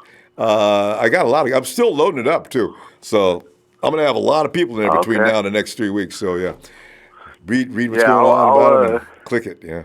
Yeah. All right, Ronbo, I think that's all I got for right now. Oh yeah, that's great stuff, man. And I tell you what, have a great night. We'll be back tomorrow night. All right. You too. All right, Joe. All right, Monday Night Raw. Yeah. Good All night, right, Joe. see you, Ronbo. Hey, thanks, Joe. Yeah, as I was just telling Dale, if you want just an instant setup, I got it all set up in the Ronbo Sports app. If draft pick hits, you'll see it right in the menu. Go over there, and I got a bunch of people that you'd be interested in if you want more information. I got the tape there, so you don't have to look that up. It's all a one-step process for you. Hey, Cesar! With the third pick in the 2017 NFL Draft, the San Francisco 49ers select Solomon Thomas. Salami Thomas? What do I want with Salami Thomas? What the bleep is? My God, are they serious? Are you kidding me? My God, it's the worst thing that ever happened to me. How did you do it? You know, I still remember and recall those moments. I can't believe you brought that up. Hey, it sent a Ronbo. chill through me. I had to, brother. I had to, man. God. Hey, I'm the one that met Solomon Thomas. Remember? Oh, I know. Did you tell me that Solomon wasn't that tall? Or wasn't that big? Was that you who told me that? Yeah, yes, sir. In Dallas. Yeah. Second day of the draft. Yeah, I met him. Yeah, in you Dallas. said his size was not what you thought it would be, as I remember. Solomon was supposed to be weighing 280 pounds. That's awfully big. So, he had lost weight. I understand they made him lose weight because they wanted him to come off the edge. But we drafted him that year, right? 2017? Yeah. Hey, did you see him before the draft or the 28? When did you see him? Was he already a 49er? Yeah, he was already a Niner. Yeah. Yeah, so you saw him whenever the day that was the day after we met. We drafted McGlinchey. Right. Okay. Yeah. So you saw him. It was a meet and greet. Yeah, it was a meet and greet outside the stadium, and I got to talk to him, and that's one thing that it did stand out to me. Hey, man, I wish I could send you a picture, man, but honestly, man, I don't have that picture because the lady that dumb lady that was supposed to take the picture, she only took the picture of. It was like the half picture of where Solomon Thomas is signing signing this 49er bandana that I got. Oh, okay. Signing it. Yeah. And then you could just see the bottom of my like just my jersey, like the back. So she took a bad shot.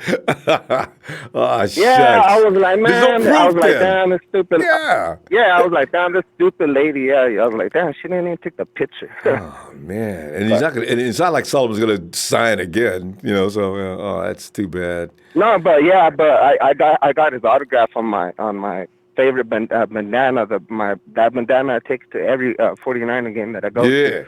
So I got Solomon Thomas 94. on it. So. There's footage out on Solomon now. For people who weren't watching him in the games, it shows Solomon Thomas does impact the interior.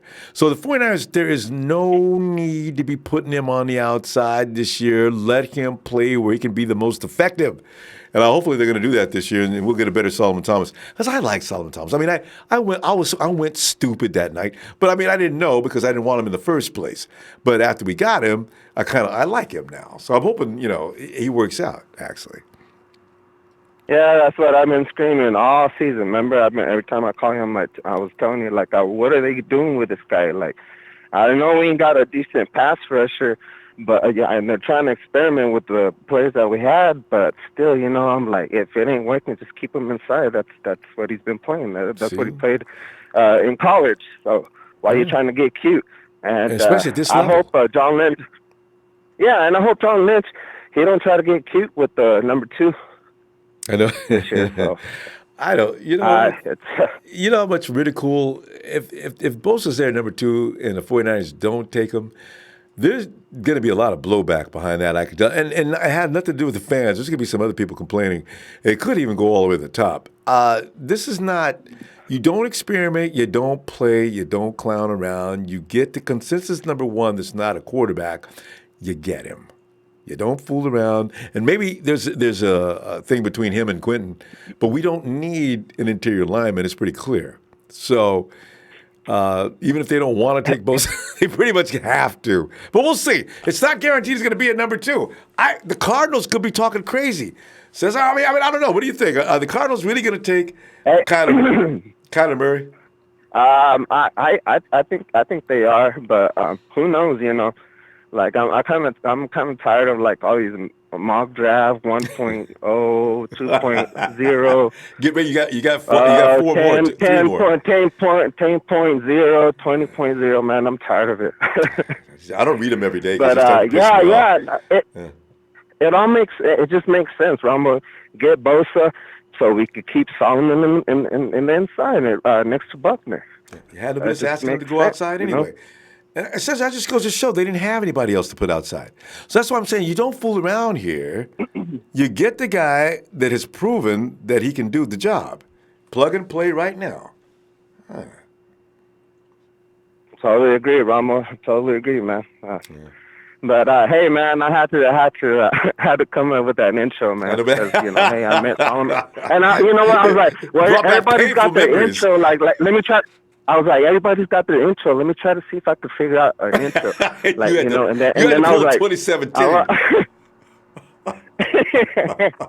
God. Yeah. A flashback. Hey, Ronbo, it was good. It was good talking to you, man. I'll let you go, brother. It says, all right, man. Always great to hear from you. Look for you tomorrow if you got some time, huh?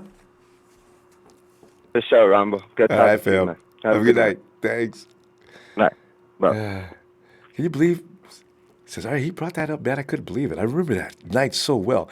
As soon as I heard Goodell's voice say with the number 17 pick, all of a sudden, my world turned black. I mean, the number 2 pick in 2017. All right. Number 3 pick, whatever it was. See? My mind is still like eggs scrambled.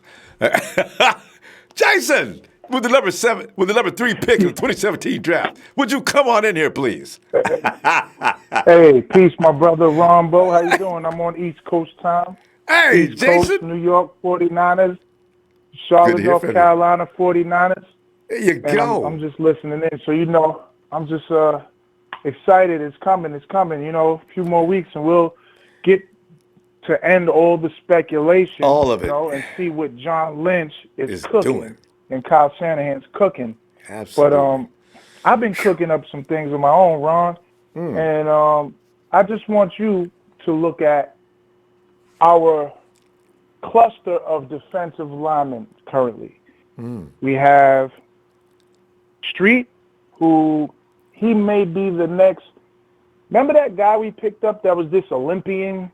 I can't remember this bum's name. Okoye. Oh, yeah. I was getting ready to say, the guy from England, right. 3 years ago. Yeah, well, Street seems like he may be the real version of what that guy was supposed to be, like a true barbarian on the line. We'll see. So we got Ronald Blair, Contavious Street, Julian Thomas is his name? Taylor. Am I mistaken? Taylor. Julian.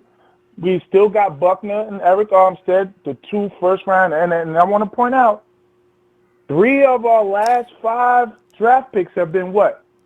Defensive linemen. Right? Yep. Okay. Is it 5? So this is something else. We got DJ. 3 of our yeah. last 5. We had Eric Armstead, Buckner, and then Solomon T., who was the interior lineman that they bounced out to the edge. McGlinchey's one of the one. Who's the other guy besides McGlinchey? 5. Jimmy Ward? Oh, man, Ron. Oh, that's such an ugly first-round pick. That was one of the Balkies guys. Yeah, it was Jimmy Ward, actually. Ward, I think about man, it. but we reached. That was such a reach. And I don't like to call him a bust. Like, A.J. Jenkins wasn't really a bust. These guys were just extreme reaches. Like, what are you doing reaching for somebody's projected to be a 5th-round pick? Right, that's what I get ready to tell you. AJ was not a first-round pick. Trent forced that issue. He looked like Jerry Rice on film, though. He did look like Rice on film. I was wishful thinking, I guess. I said, hey, maybe these guys know what they're doing. He hasn't played a professional snap in his life since then. He went to KC and with Alex Smith when they boot. Anyway, Ron, I'm going to get back to my point. I know time is limited. And, you know, we got D linemen, Ron. We got Ronald Blair, who's healthy now. We still got Solomon T, he's not going to play on the outside. I mean, on the inside. What's happening with Solomon T, and I fear, or I am concerned, may happen with Nick Bosa if we get him. Which I like Nick. I like Nick, man. Healthy, he's going to be a problem. But what's happening, I think, is when you got these guys who are playing in college, right, at 260, 270, they're playing against other children. You know, you get in the NFL, it's a man's world. You ever heard that song? So, you know, Solomon T, he was roughing those guys up over there in what do they call it, Chapel Hill? You know, you got Wake Forest, Duke. He roughing them little 18-year-old boys up. You get over here, you got Joe Thomas, you got Joe Staley, you got grown men on the line. So that's true. You're not just going to be moving guys out the way like beanbags over here. Yeah. And so with that, and I'm making my point, I'm coming to it. With that, I love Bosa. He's a fiend. We need fiends. But when I look at the tape, I see the speed that Allen has. Yeah, he can work on technique. And then there's this other guy, Ronbo. Nobody's mentioning this guy named Ferguson. I had to look up on this. I'm like, who the? Jalen. What the? Ferguson, who the hell is this fiend? He looks like he's a madman out here. So we got picks like Bosa. You know why people are hating on Bosa? Okay. I think it's the hype. Like he just shows up to the prom and gets the girl he wants without even putting in no work. I knew that was it. Work first. Yeah. These guys over here busting their tail. Hey, I got 17 sacks, 88 tackles. This is Josh Allen. I got 17 and a half sacks, 88 tackles, 56 solo tackles. Why am I not getting the Bolishnikov award out this motherfucker? Who is this Nick Bosa taking all the shine without Warren? Okay, he had good. You wanted somebody dependable, Ronbo. This is your words. I need somebody who's shown up. He's always hurt. You know what I'm saying? So there's arguments to why people are hating on Bosa. These guys are already proven. You said you want a proven fiend. Yeah. Allen is a proven fiend year after year, and Ferguson too. So we got good arguments to have. If we get Bosa, I'm happy. Yeah. Even if we get the interior lineman, Williams, I'm happy because if you put Williams with Buckner, woo, that could be interesting. Yeah, and then but we need an edge rusher, man, like a true Lawrence Taylor type. We got D Ford. After D, and then my point too, we got our D lineman. We're crowded over there. Linebacker is lacking. We got interior, we got Quan, and we got Warner. Outside of that, D Ford. If D Ford goes down, what are we working with? See, this is what I'm worried about. Yeah. Well, you know, it's a scary thing. The 49ers may know of a gym in round 3 that could play linebacker that nobody's talking about, and that's, you know how they like to do. Everything they do is covert. So, and like Tavares Moore, nobody knew who Tavares Moore was. His birth certificate and everything else had to be up for examination. Who is Tavares Moore? He didn't show up at the combine. It's like the 49ers had him hidden. And then come draft night, Tavares Moore. What? He's a freak. Not only with Tavares Moore, what about Matt Breida, the kind of freak? He reminds me of Terrell Davis as far as his story. Like, who's this guy out of Georgia playing for this little JUCO? Yeah, right, like JUCO or something. Like, who is this guy? See, but on film, so this is what the 49ers he's looking like the real deal. Yeah. And if he wouldn't have got hurt, Matt Breida would have won the NFC as far as rushing title last year. Matt Breida was out of control. I really like Breida. I just don't like what we did as far as with McKinnon, and that's my gut. I mean, I want to see him work still. I like, you know, his potential, but it's kind of like a slap in the face to Breida. It's like, wait, hold on. This guy, it's kind of like the Nick Bosa thing. This guy, McKinnon, comes in, he gets the big contract, and he just gets the keys to the car. Like, hold on now. Breda's like, what am I? If you look at it that way, that's true. But they play two different roles. Breda's job's not at stake. This is the thing. But fam, we gotta go though, fam.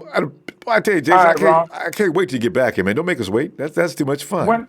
When are you coming back? Tomorrow night. Tomorrow night. Yeah. All right. I'll be here, man. All right, Jason. Looking for you. Peace, bro. Have a good night. One love. Yeah. Jason, man, this dude's hilarious. Eric Sanchez says, people are hating on Bosa because of his 40-yard dash. Eric, I like that. He says, look at the tape, damn it. I bet if his 40 was as fast as Al, everyone would be loving him. Eric, you could be right, you know. Eric, the thing is, Eric, everybody, we have to realize what Bosa did well in is what really matters. Unlike Metcalf, whose cone drill was, well, there was ants on the ground running past him. You know, Bosa's cone drill is ridiculously quick. It's short area distance that really makes a difference on some players' positions. Bosa did quite well. He's not going to beat anybody in the 40-yard dash. Well, he's going to beat. He could beat. Who's the guy who does the thing for the kids every year? He can beat him, but otherwise, Bosa's not going to give you 40 yards. Not great. His legs are too big. Okie Niner says, Niners in the house. Okie Niner, where you been, man? There he is. Well, yeah. Yeah, Bosa's not going to give you a 40-yard dash for sure. Jace! Huh? Got a wrong name here. Wait, Okie Niner's on the phone? Okie Niner's on the phone? We've been waiting for Okie Niner to be on the phone. Okie Niner, come on in, man. What it do, Ronbo? What it do? Just getting off of work, been working a whole lot. I tell you, man, it's late, Okie Niner, because where are you calling from? Now, I'm from Oklahoma.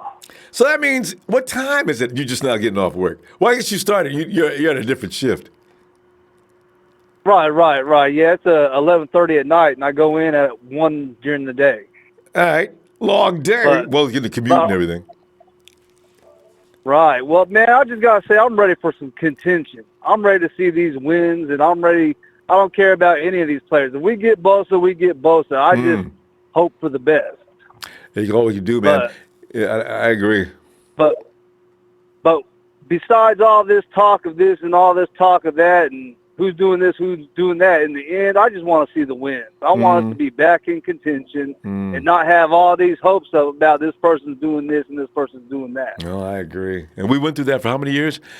Since 2014, the 49ers have been, Okie Niner, they've been getting their ass handed to them every year, and we got to sit there and endure that. That's 5 years, nearly 5 years of pathetic mediocrity, 1 and 2 win seasons. I mean, and we were laughing at the Cleveland Browns. At least I was. We had no right to laugh at them. Now look, boy, I tell you what, I didn't. Right. Oh, I didn't want to play them the last 2 years. I was so glad the 49ers were not on the Browns schedule. We got them just in time. I believe we can play them now. Whew, man, we'll be all right. And what bothers me is the track record of what we got going. I mean, you know, Shanahan, you know, it's his first role as coaching. And yeah, head coach. Garoppolo, he's only started 11 games. I know, right? That is a little scary. But he looks polished. So with my hopes, man, I love our Niners. I am a top fan, tattooed down. I've been all in for years and years and years. Yeah. Through the ups and downs, but elsewise, I ain't gonna get my hopes up until. Wait till week 6 or 7. If the 49ers are like 6-1 or 5-2, you could start to think they may have something going on there, because that means that offense has finally figured it out, and the defense is doing their job.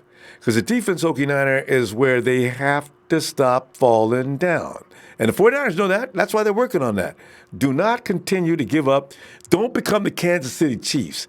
That game the Rams and the Chiefs played that night, people were entertained, but that was BS. Okay, winning 100 points between two. This is not a basketball team. What are they doing? Nobody's playing any defense. Well, Andy Reid's track record hadn't changed. Even with the Eagles, he took the Eagles several times to the playoffs, but it didn't go nowhere. It's the same thing with the Chiefs. Can't say. And he got rid of all his defense this year. So, I wonder what they're going to do. I mean, I'm hoping hopefully we start seeing some wins in here. That's what I'm waiting to see. And this winning atmosphere that we got going on, I mean, that's one thing that I'm noticing is the culture. The culture of the team is the biggest thing. It's changed. And Harbaugh brought that instantly. Yeah. We had players in here. That's all they need. They just need to hear the words of winning. Mm-hmm. Mm-hmm. That always makes things better, doesn't it? Every time. And things turned to crap in that locker room after the losing started. Immediately after. So, yeah. That's right. So, I mean, I ain't worried about what players we get in the draft. Any of them could turn out good. Any of them could turn out bad. I mean, I mean, all of them have their bad. All of them have their good. So, true. I That's mean, why they're at this level. It's all pretty much a crapshoot unless and if you're getting free agency. True. So, I mean, I hear, you got all these people really liking Bosa, and you got all these people liking all these other people. But I mean, that's just because you might like them from what you heard or this and that. But I mean, honestly, I mean, nobody knows what Lynch is gonna do. That's true. Well, I mean, it's really scary, too, because last year they surprised everybody. I didn't see Mike McGlinchey coming. If anybody says if you can guess who they're going to draft this year, you got to get it right, you'll win $50 million. I'd be trying, but McGlinchey would never come out of my mouth. I would have never guessed Mike McGlinchey. Would have not got paid. Wow. So, well, I know right. if he drafts Bosa this year, I mean, I'm not a fan of Bosa, but I mean, if we do get him, I'm the top to say, man, I hope he does as good as can be. Yeah, well, he'd be a Niner then. He becomes a part of the family. You got to accept him then, Okie Niner. Oh yeah, you're right about that. I'm gonna be cheering on no matter what. And a lot of people are gonna be happy if he gets drafted. There's gonna be a lot of happy people. Yeah. Well, he's got to produce. But he's got to come in and don't get carried off the field in week 2 or week 3. He's got to stay on the field, or people are going to be really pissed. So, but we got a new crew, the sports science people. We got new trainers and everything. I'm hoping they can keep our guys on the field, including Nick if he makes it to the 49ers. Maybe they can get that fixed. So, I don't think we should just give up already. Yeah, you're right about that. I'm always looking towards the positives, but man, I ain't gonna get my hopes up so high that it's gonna let me down for the whole season. Yeah, you should suffer that kind of disappointment. It's uncomfortable. I agree. Well, I was there live. I was 6 rows up watching Garoppolo before he didn't step out of bounds. I was. Oh, you was at that KC game? In front of him. Oh man! I was at the game. I was 6 rows in front of that, and I watched it. I mean, I probably could have. I could have threw my drink down there. Hit that big Kansas City lineman in the head with it. Man. Oh man. Well, wait. He's been told under no uncertain terms, you will run out of bounds. Do you understand, Jimmy Garoppolo? So he gets it. He made a mistake. Well, I just know if we get our contingency back and this winning culture back, then that's gonna bring a bright shining star to some of these refs, and maybe that might even sway some of these calls that where you see the holds and the non-holds and everything else. That's right. It worked for the Rams last year. So sick of them. Oh, United, we gotta go. I tell you what, fam. Appreciate you getting in here late night and all after work, man. Oh man, I'm always following, even on the rewinds. On the rewinds, I'll listen to them Heck, I drive an hour to and from work, so I mean. Okay, cool. You know, I'll listen to them all the way. But you're an awesome dude, man. Tell you what. Go ahead. Oh, I'm gonna say you have a good night, and I'm gonna keep following no matter what, whether it's on the rewind or live. Thanks, Okie Liner, man. And pretty soon you're gonna be all happy about the winning because we're gonna get that going this year. I gotta feel this is it. This is good. All right, fam. Have a good night. All right, yeah. All right. Yeah. There's Okie Liner, man. Okie Liner, I see him in the chat all the time. This is the first time we got to talk to him. It just seems like I remember talking to him one time before, though. It's been a long time, I think. All right. Hey, there he is. Since day one. Yeah. I love this name. My man. What's up? My man. I can't even. Damn, man. I can't even get a hold of you no more, Ronbo. Your station's popping, Ronbo. Don't lie. I see you cut the conference out like 20 minutes in because you got 200 callers online already. I'm like, shit. Yeah, that number fluctuates, but the thing is, we try to leave the line open as long as we can, unless it's going to run over, way more than we can handle. But yeah, I know how it goes. What's up, though, Ronbo? Tonight we was talking about Bosa, and Bosa's not a real popular amongst a lot of folks, and amongst some of us, he's really popular. The arguments are being now that now there's a write-up about is he good enough for Kris Kocurek, the wide nine line formation? Can he work out of that or not? Ronbo, no matter what, ain't nobody ever gonna be satisfied, Ronbo. If it's not one thing, it's the other. I don't understand it. Ronbo. Like oh man, it's ridiculous. And I was I'm not gonna say I'm a Bosa guy now, but I never doubted his talent, but I'm just his injuries. You know how I said it before. That does scare people. I mean, that's if we legit. take him and he does, and he's 100%. It's gonna be good. I'm gonna love it regardless. Regardless of the take, I'm gonna love it. But it's just knowing as time goes by, everything's coming out to the light more and more, and his people are doing research on his injuries. Everybody's doing the work on it. Checking him out, ain't they? Everybody's getting a better understanding. So everybody's realizing that he did it for himself. He did it because that core ain't nothing to mess with. Yeah. So you better make sure he gets strong. He did what he had to do. You got to respect that. I heard, but at this man, I love the Empire regardless, man. But sometimes these motherfuckers, sometimes they be talking out their ass. This guy was this dude who was on the phone a little while ago. He said he was clowning Solomon Thomas, saying, "Oh, he was in college, throwing around kids, 18-year-olds. That's why you stand out." Like, come on now, that's what makes you stand out. That's what makes you the alpha. Was that Nick Bosa's throwing around those same people. Are you gonna clown him? No. Solomon Thomas tore it up in college. That's why we got it. If you look up his tape, he's a beast when he was in his prime in college. Hey, running through the double team like unstoppable. I forget his name, but he did make. Although it's all it's all in parallel contrast, because if he's throwing children around in college, he says, Bosa, man, now he's going to be dealing with grown men. He was dealing with children, which had me laughing. He was dealing with children in school. Now he's dealing with grown men. He's right, though, about the difference of player he's going to see now as opposed to what he was just throwing around and at the college level. This is the transition some players are going to have to make coming. But Joey didn't have. See, his family is going to prepare him. His dad's going to go find some maniac giant dude. All right, Nick, if you can get past him, you'll be ready for the NFL. What? That dude, they probably. The dude weighs 400 pounds. Well, get past him. They probably have people lined. They probably have people lined up. Like, I need you to go spar with my son real quick in the back. Now, I understand what you're saying, though. Yeah, but I mean, we switched him up. We try to turn him into something, into the position he's now. Like he don't belong on the outside. And Solomon T. Yeah, Solomon. Yeah, that's another story. Yeah, Solomon T. I'm not gonna lie. I'm a big fan of that cat, man. He's been through a lot. Too much. He was still out there performing. Like, Trying. that only goes to a certain extent.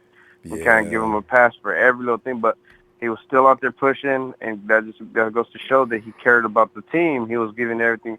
So I think, but at the same time, I was thinking about it. I've seen the new starting lineup, and maybe, of course, we said a new line coach. He might not even. I don't even think he has a thing for Solly, because everybody, when he first came, everybody's like, well, yeah, he's gonna throw him in the inside where he belongs, but he's not. He's keeping him back on the outside. Like, why are you gonna do that? Like, it didn't work. I was going to ask about that. I thought I saw something like that. And Solomon Thomas He's for a backup. He's behind Armstead for the DN. Right. He's not in the middle. In the middle is Jones and I think Blair. On the depth chart, and I was he like, what is the behind fuck? Armstead. You're right. That's what I saw. Armstead, So Thomas. I seen it, and I was like, man, I kind of got disappointed. Like, we can't have him out there. He's not an outside guy. He tore up the inside his whole collision career, and I'm talking about, he wasn't just average. We took him at that top pick for a reason. This dude's a beast. When he was tearing it up, he took over the Trubisky game. Took over the game. Maybe certain packages, they'll still keep him in there on the inside. Yeah. Because come on, dude, you're wasting him putting him on the outside. You're right. But and now you got Contavious Street. They're going to put him on the inside most likely. Although Street looks like he can play both outside and inside. He can put him at the big end. He looks like he's got enough speed to do so. It's going to be interesting to see, since day one, who stays. All these dudes are not going to be on the team after the final 53. After the 53. Yeah. I still don't know who it's going to be. And some other teams out there are going to come up and get a good football player. Exactly, a hungry one, a chip on the shoulder, and we haven't had the right schemes, and no matter what, I think it's going to be turned around, because we got new conditioning coaches, new backs coach, new line coach. It's like they clean the house, They clean the house, and with a lot of the staffing on the D side, and they're gonna look good. And I have confidence in Malcolm Smith. He's not a fluke. I'm telling you, he messed up a couple of years, and maybe he wasn't. We don't know exactly what was going on. Wait. Since they went, I just want to be clear. Did you just say Malcolm Smith? And what did you say? No, I said I have confidence they bring him back, and I don't think. They bring him back, but they see something in him, and we got to trust these guys, because these guys are the same guys who souped up on Kittle, who souped up on Jimmy Garoppolo, and we got to trust their eyes, because if they let him go, like, regardless, who else is going to be better than him in that outside position that we can bring in right now? Yeah, because he's a for sure tackler. But I got to give it to you though. You're the only guy with the guts to say that, though. I'm impressed with that. I'm not gonna lie. I ain't arguing with you. I'm just saying. I thought I want to make sure you said. Hey, I'm gonna get some feedback, but back me up, Robert. Don't leave me out there like that. Hey, I'm your guy. Remember that. Yeah, I'm gonna remember. Since day one, I said. And next time somebody says about Malcolm Smith, man, let's talk to since day one, man. I'm telling you right now, Malcolm Smith has got some value, and some people think so. So I'm stepping out of that. Oh, that's good though. Yeah, he does, and that goes to. I mean, but like you said, I heard you say it the other night. I mean, he's in the run game. He's lights out there. I give Malcolm. He is death on that run. You could pass on him though, and if I'm an OC, I don't even run when I see him on the field. I immediately go at him with the pass. That's what I'm saying. That's what I'm saying, because when he's out there and we got certain packages, they know that, man, now they got to switch it up. So they're adjusting to us instead of us adjusting to them. And of course, I mean, if anybody who schemes right, you can pass on anybody. You know what I mean? Like, it doesn't matter who's playing us. Yeah. Exactly. It doesn't matter what defense is on us. Kyle can go out there and make him look a fool if he runs the right X's and O's. And I mean, that's just, you got. I mean, every now and then, every dog has its day, but he loses a lot in the passing game. So same thing with I mean, I got a lot of confidence in Ward too, and I think he's gonna because he's so versatile. That dude's played every position over there, and he wasn't bad. He didn't stand out, but he can go and play that spot real quick for you. I mean, whatever you need done. And you're right. The he's a best thing he dog. does is safety too. Jimmy's okay sometimes at corner, but where he really is going to do the best work for you is going to be at safety, because that's where he should be. What do you think about Trey Boston? I keep asking other people, but how come nobody wants to talk to Trey Boston? I don't get this. What did he do? That dude got the hammer. He got the hammer. I don't know what he did. But him. He can't get no love because he's a good football player. Know. I don't know. Talk to him, Ronbo. Get him on the. Tell you. Figure it out. Tell you what, fam. Just tell you what, I tell you what, man. Come on back tomorrow night, because we will be here looking for you. All right? Hey, good looking out, Ronbo. Appreciate you, fam. Thanks, fam. Appreciate it. All right, Empire. Good Shout night. out. We out. Yeah. Okay. And it's Okie 90 again. Hit them likes. Thank you. Okie 90, right? Hit them likes. Thank you, fam. Oh, man. Who we got up here next? Is that supposed to say Sahel? Is that Sheik? Ronbo Mania!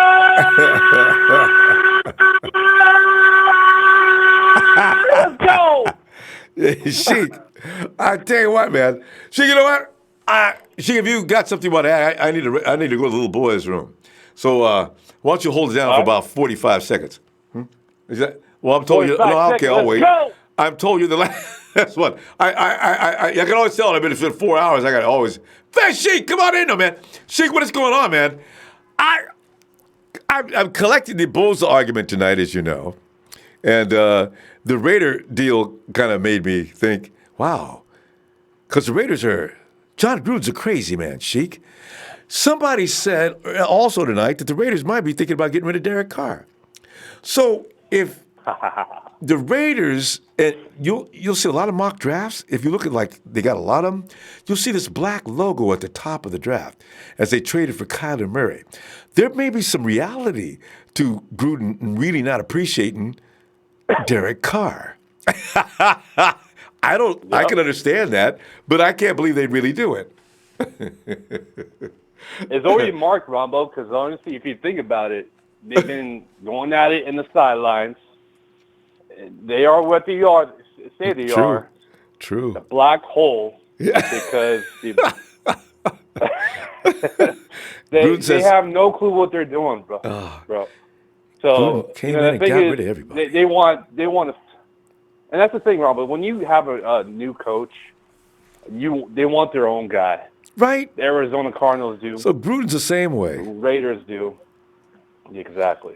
But if Gruden can't, see, you know what? Gruden will get Locke. If he really is hell-bent, I think he's a Locke kind of guy. I don't know if he's a Haskins guy or not, but I think he's a Locke guy, right? Yeah. So if he can't get Kyler, and then all of a sudden Locke comes up with the first-round pick, Gruden will freak everybody out. Oakland Raiders select Drew Luck. Is his name Drew? Something like that. Drew Luck. Lovely Luck. And everybody's going to fall. The whole room's going to go silent. What? Wait, what? And Derek Carr sitting at home watching on TV. What? Well, you just gave me this contract. Now where you want me to go? You brought Antonio Brown to my house, and now you want me to go? 34-3, got my ass kicked by the Niners. Now okay. And of course, AB gets involved. He calls up the Raiders front office. Hey, y'all playing, right? What? I'm watching the draft. He's playing, right? Y'all go after this commercial break. You come back and see we were just playing, right? AB, there's no such thing as just playing. Yeah. Okay, I want my contract. I want my contract back now. I'm gonna drive up to the office right now. I love the drama that's going on out there already. It fits perfectly if you think about it, Ronbo, because honestly, they're moving to Vegas. The Circus du Soleil, all that stuff they got, literally Antonio Brown's a circus. They got other players they got. So Gruden, Chucky, whatever, whatever he is, he sucks. So the thing is, we're not going to see any trades going on with Oakland. You know what? I Sheik, just from this conversation we're having right now, we should not get involved with the Raiders in any way, shape, or form. I don't care what kind of deal. It just makes me realize don't talk to them. Just don't talk to them. Don't have anything to do with this. People are crazy. The only way we'll even consider trading back, giving us your 3 first-round picks and your second round. And you say, go that far. What do you mean? What are you going to... Yeah, because honestly, what they did was last year, we had a better offer, and obviously the rival is real. The Giants' rival is real. Obviously, with Odell Beckham. We don't trade with our rival. That doesn't happen. The only last time we hit us really hard is against the Cowboys when we made the trade for when we sent Charles Haley over there. That was a terrible trade, and never, ever again is going to happen. We're not going to trade for the rivals. We're not doing it. Giants kiss their ass because you're right. It goes back a long way. Yeah, so that's why. Man. We're sticking pat, Ronbo. I think, like everybody, a lot of people have been saying, other than Big Show, we're sticking pat with the second overall pick. We're getting the best available player. No, Rashawn Gary is not happening. Rashawn Gary at 3.5 sacks? Are you serious? What kind of tape have you been watching? You know what? Show watches blood pressure flying up. He does that on purpose. He knows he's kidding. Gotta be kidding. Those lovers of Gary, and I don't get it, because honestly, you pass up on Josh Allen, 17.5 sacks, consistent. He play your linebacker role if you want to. You could play your defensive end. He's speed. He has different type of hand moves, and he has power, and he's 6'5". I would be in you guys' camp immediately if they talk about Rashawn Gary. I haven't been I like Josh Allen, but of course I've been on Nick. We like alliances would form all over the place against the Big Show if we picked up Rashawn Gary, because Show would be sitting there. I told you guys, and that would be it. Find him, find Big Show. First of all, pop all the tires on his car. Damn it, Big Show, you're taking out on Big Show. But the thing is about toilet paper is what I want is I literally cannot pick between Bosa or Allen right now, Ron. I am stuck in the middle. I cannot. I'm like both ways. I'm like a teeter-totter. I'm going back and forth. I don't know which way to go. Yeah. I'm happy for either or, because we need a defensive end. Because defensive ends is more higher grade, and the signing in the future is a little higher. And we get them in a cheaper contract now over a defensive tackle that we don't need, because we're stacked in that. And we could go pick up somebody in the free agency or later rounds. I don't Maybe you have Solomon Thomas, for God's sake. Exactly. I don't know why the 49ers are talking about how much they love Quinn. I don't know what is the point. I don't believe they're telling the truth on that one. So, but anyway, they could be looking for a handful of picks. You gotta bait the hook at least, and see if somebody really does something stupid, and then you go ahead and go with it, I guess. Because if somebody comes up with a boatload of picks, you got to take it, especially if they're trying to fish the Raiders. Sheik, we got to go, man. Hey, Sheik, I'll be looking for you tomorrow night, huh? Yeah, definitely, Ronbo. And by the way, Ronbo, I've been watching your show. I've been missing your show. I see a little back and forth, a lot of people. Give it a break. It is the Ronbo show. Respect Ronbo or leave. Respect the man. And hit that like for Ronbo Sports. Sub, share, download his app, for God's sake, if you haven't downloaded. Thank you, Ronbo, for being the man. Shout out to the loyal callers and people, the peaceful callers. And shout out to the 49ers, baby. And shout out to Sheik, man. Sheik, you are the dude, man. All right, Sheik. Ronbo Mania! You got that from Go Hard. I like that. All right, Sheik. Oh, God. And let me give this a shot. Posu Matavao. Maybe it's Matavao. Posu Matavao. It's a Atlanta Empire stand up, believe, shout out to the big Uso. Hey, Posu, that's what we call Kendrick Bourne. Posu. We're talking about, Posu, thanks for the contribution, fam. Oh, man. Anyway, Michael Herring says, I saw Solomon Thomas at the autograph show in Santa Clara. Man, it was sad. No one wanted. Really? No one wanted his autograph? He was just waiting there looking at his phone, but D-Buck was signing auto. Oh, by the way, Big Uso, that's Samoan. Are you kidding me? Oh, come on, Michael, are you serious? Oh, that's just terrible. Oh, poor. I don't want to see anybody pick on Solomon T. That's nobody asking for an autograph. Michael, did you ask him for an autograph? I hope. Oh no. Maybe people didn't know it was Solomon Thomas. Tony says Bosa is if he is available at 2, and then Williams if he's Bosa goes 1, and second round safety guard in 3rd. All right. And Chad Garrison, or get a receiver the 2nd if one we like is available. Yeah. I can't wait to see what they do in the 2nd round. There's an option of 3 there. Which one are they going to think is the right one? It kind of depends on who's left in any category.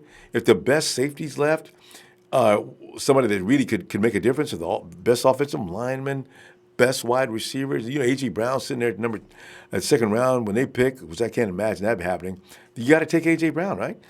That's going to be interesting to see.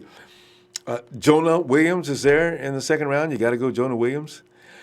Jim Taroka says, I left WrestleMania for the show. It's all about the Empire. Not us! Jim, my God, man. I mean, I like the WrestleMania. Everybody does after George Kittle's promotion to the rest. Jim McMahon needs to pay George, man. Because the guy everybody loves WWE just because of George. Sup, my guy? What up, Niner? What up, Empire? Serge G, love you, Ronbo. Shoot out to NBN. Go Niners. Out to the NBN.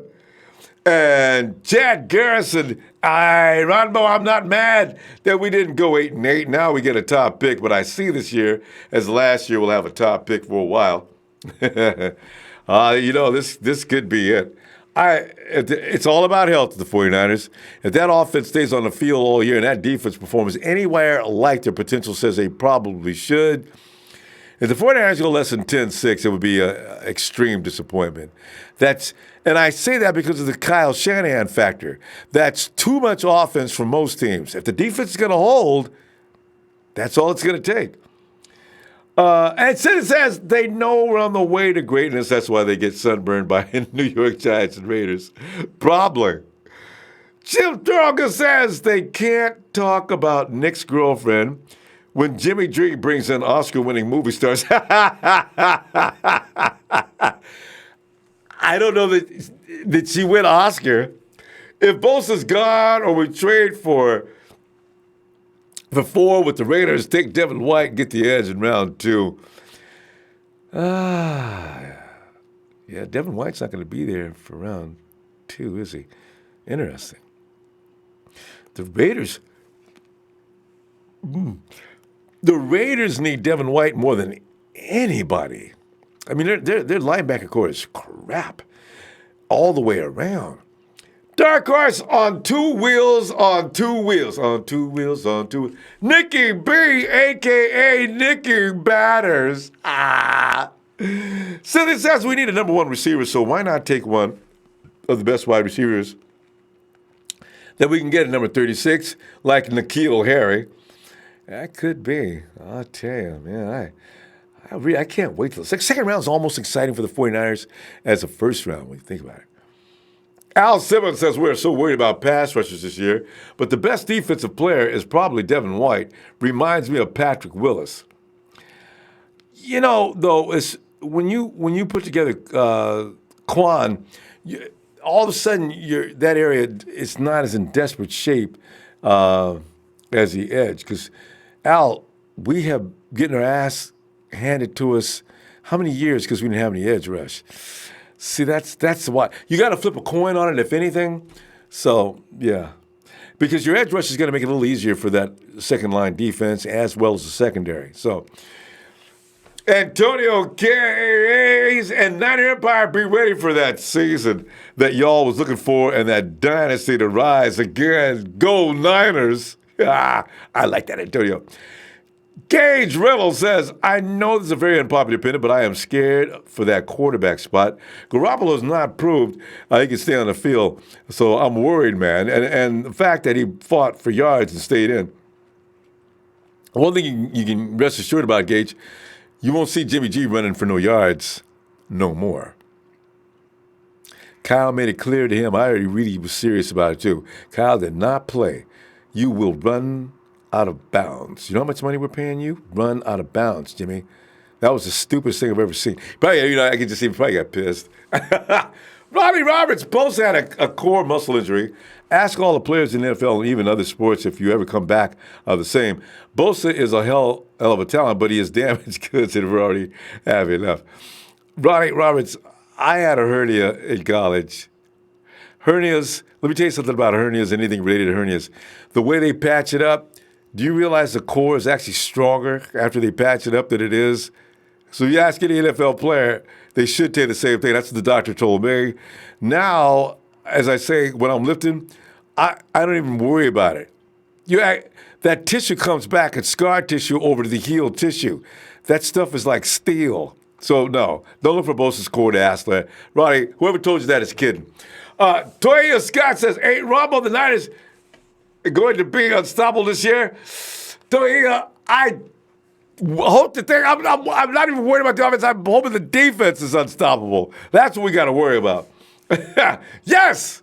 Answer is 49 Lakers. I used to love the idea to get Bosa, but after seeing Quinnen in the combine run that 4.8 with that vision and having concerns about Bosa's injury chances, I know it's all about Bosa's injuries. If he goes next year without getting injured, I don't know what people are going to say. They're probably not going to believe it. Al Simmons, trade down, get Sweat. I like his upside, and you can't teach speed. Here's a modern-day pass rusher like D. Ford, speed at the edge. Short yardage runs, he does it. Short area quickness, Bosa's actually faster. The cone drills, look at the cone drills. Take those a little more serious. They're looking for athleticism in that 40. And most of that's set up for the wide receivers and skilled players that have to get things done. You don't need 40-yard speed. You need short area quickness. Did you know that Kendrick Bourne, and it shows now in the NFL, did you know that Kendrick Bourne, I believe, was the second fastest cone drill when he ran it? But that's all. But you see how Kyle Shanahan's using them? Short area quickness is what makes stars. Adrian Gutierrez says, don't you agree we need a free safety? I do, Adrian, but I'm bored. I don't know that could this be the Jimmy year? I mean, it's scary. I hope they pull one, though, to at least compete. DJ Reed, I'm not sure if he likes to play corner, from what I understand. He'd rather be on the edges. I don't know. Mr. Roman just goes right and says, he says, Bosa don't suck. People are saying he didn't play competition, has short arms, and is injury prone.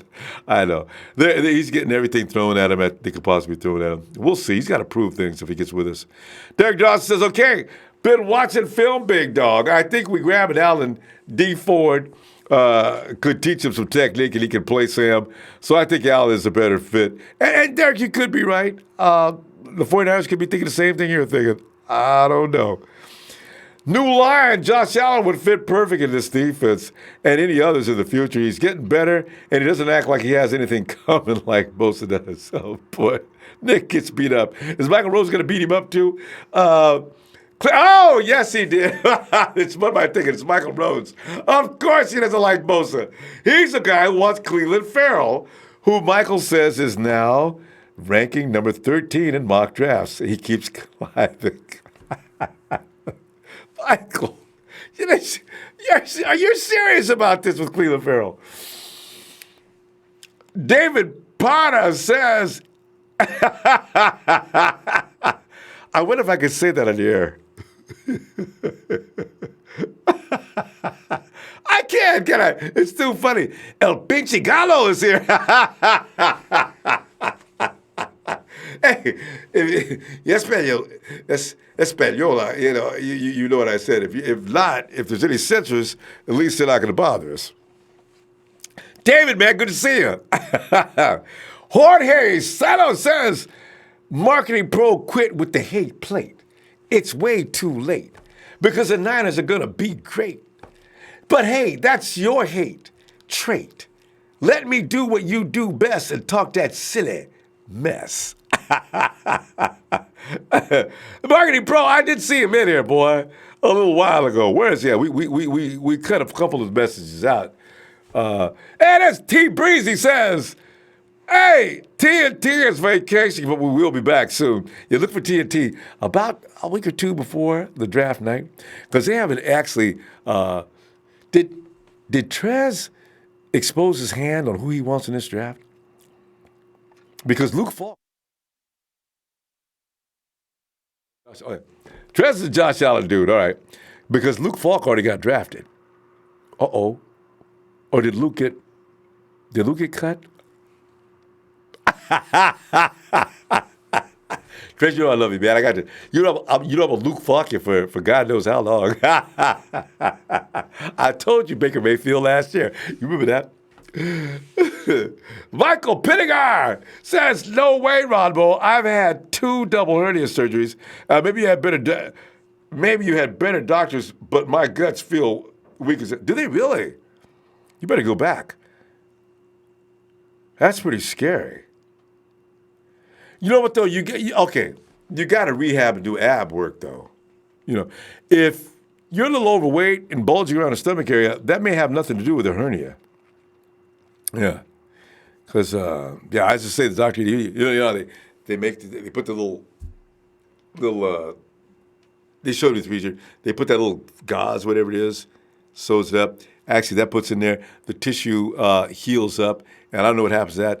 But, any place you tear like that, it can't come back weaker because of the scar tissue. The scar tissue is added tissue, so it's like reinforced by that. So Michael, if you're still, I suggest you get back to the doctor and hurry up. Ask him what's up with that. That's not normal.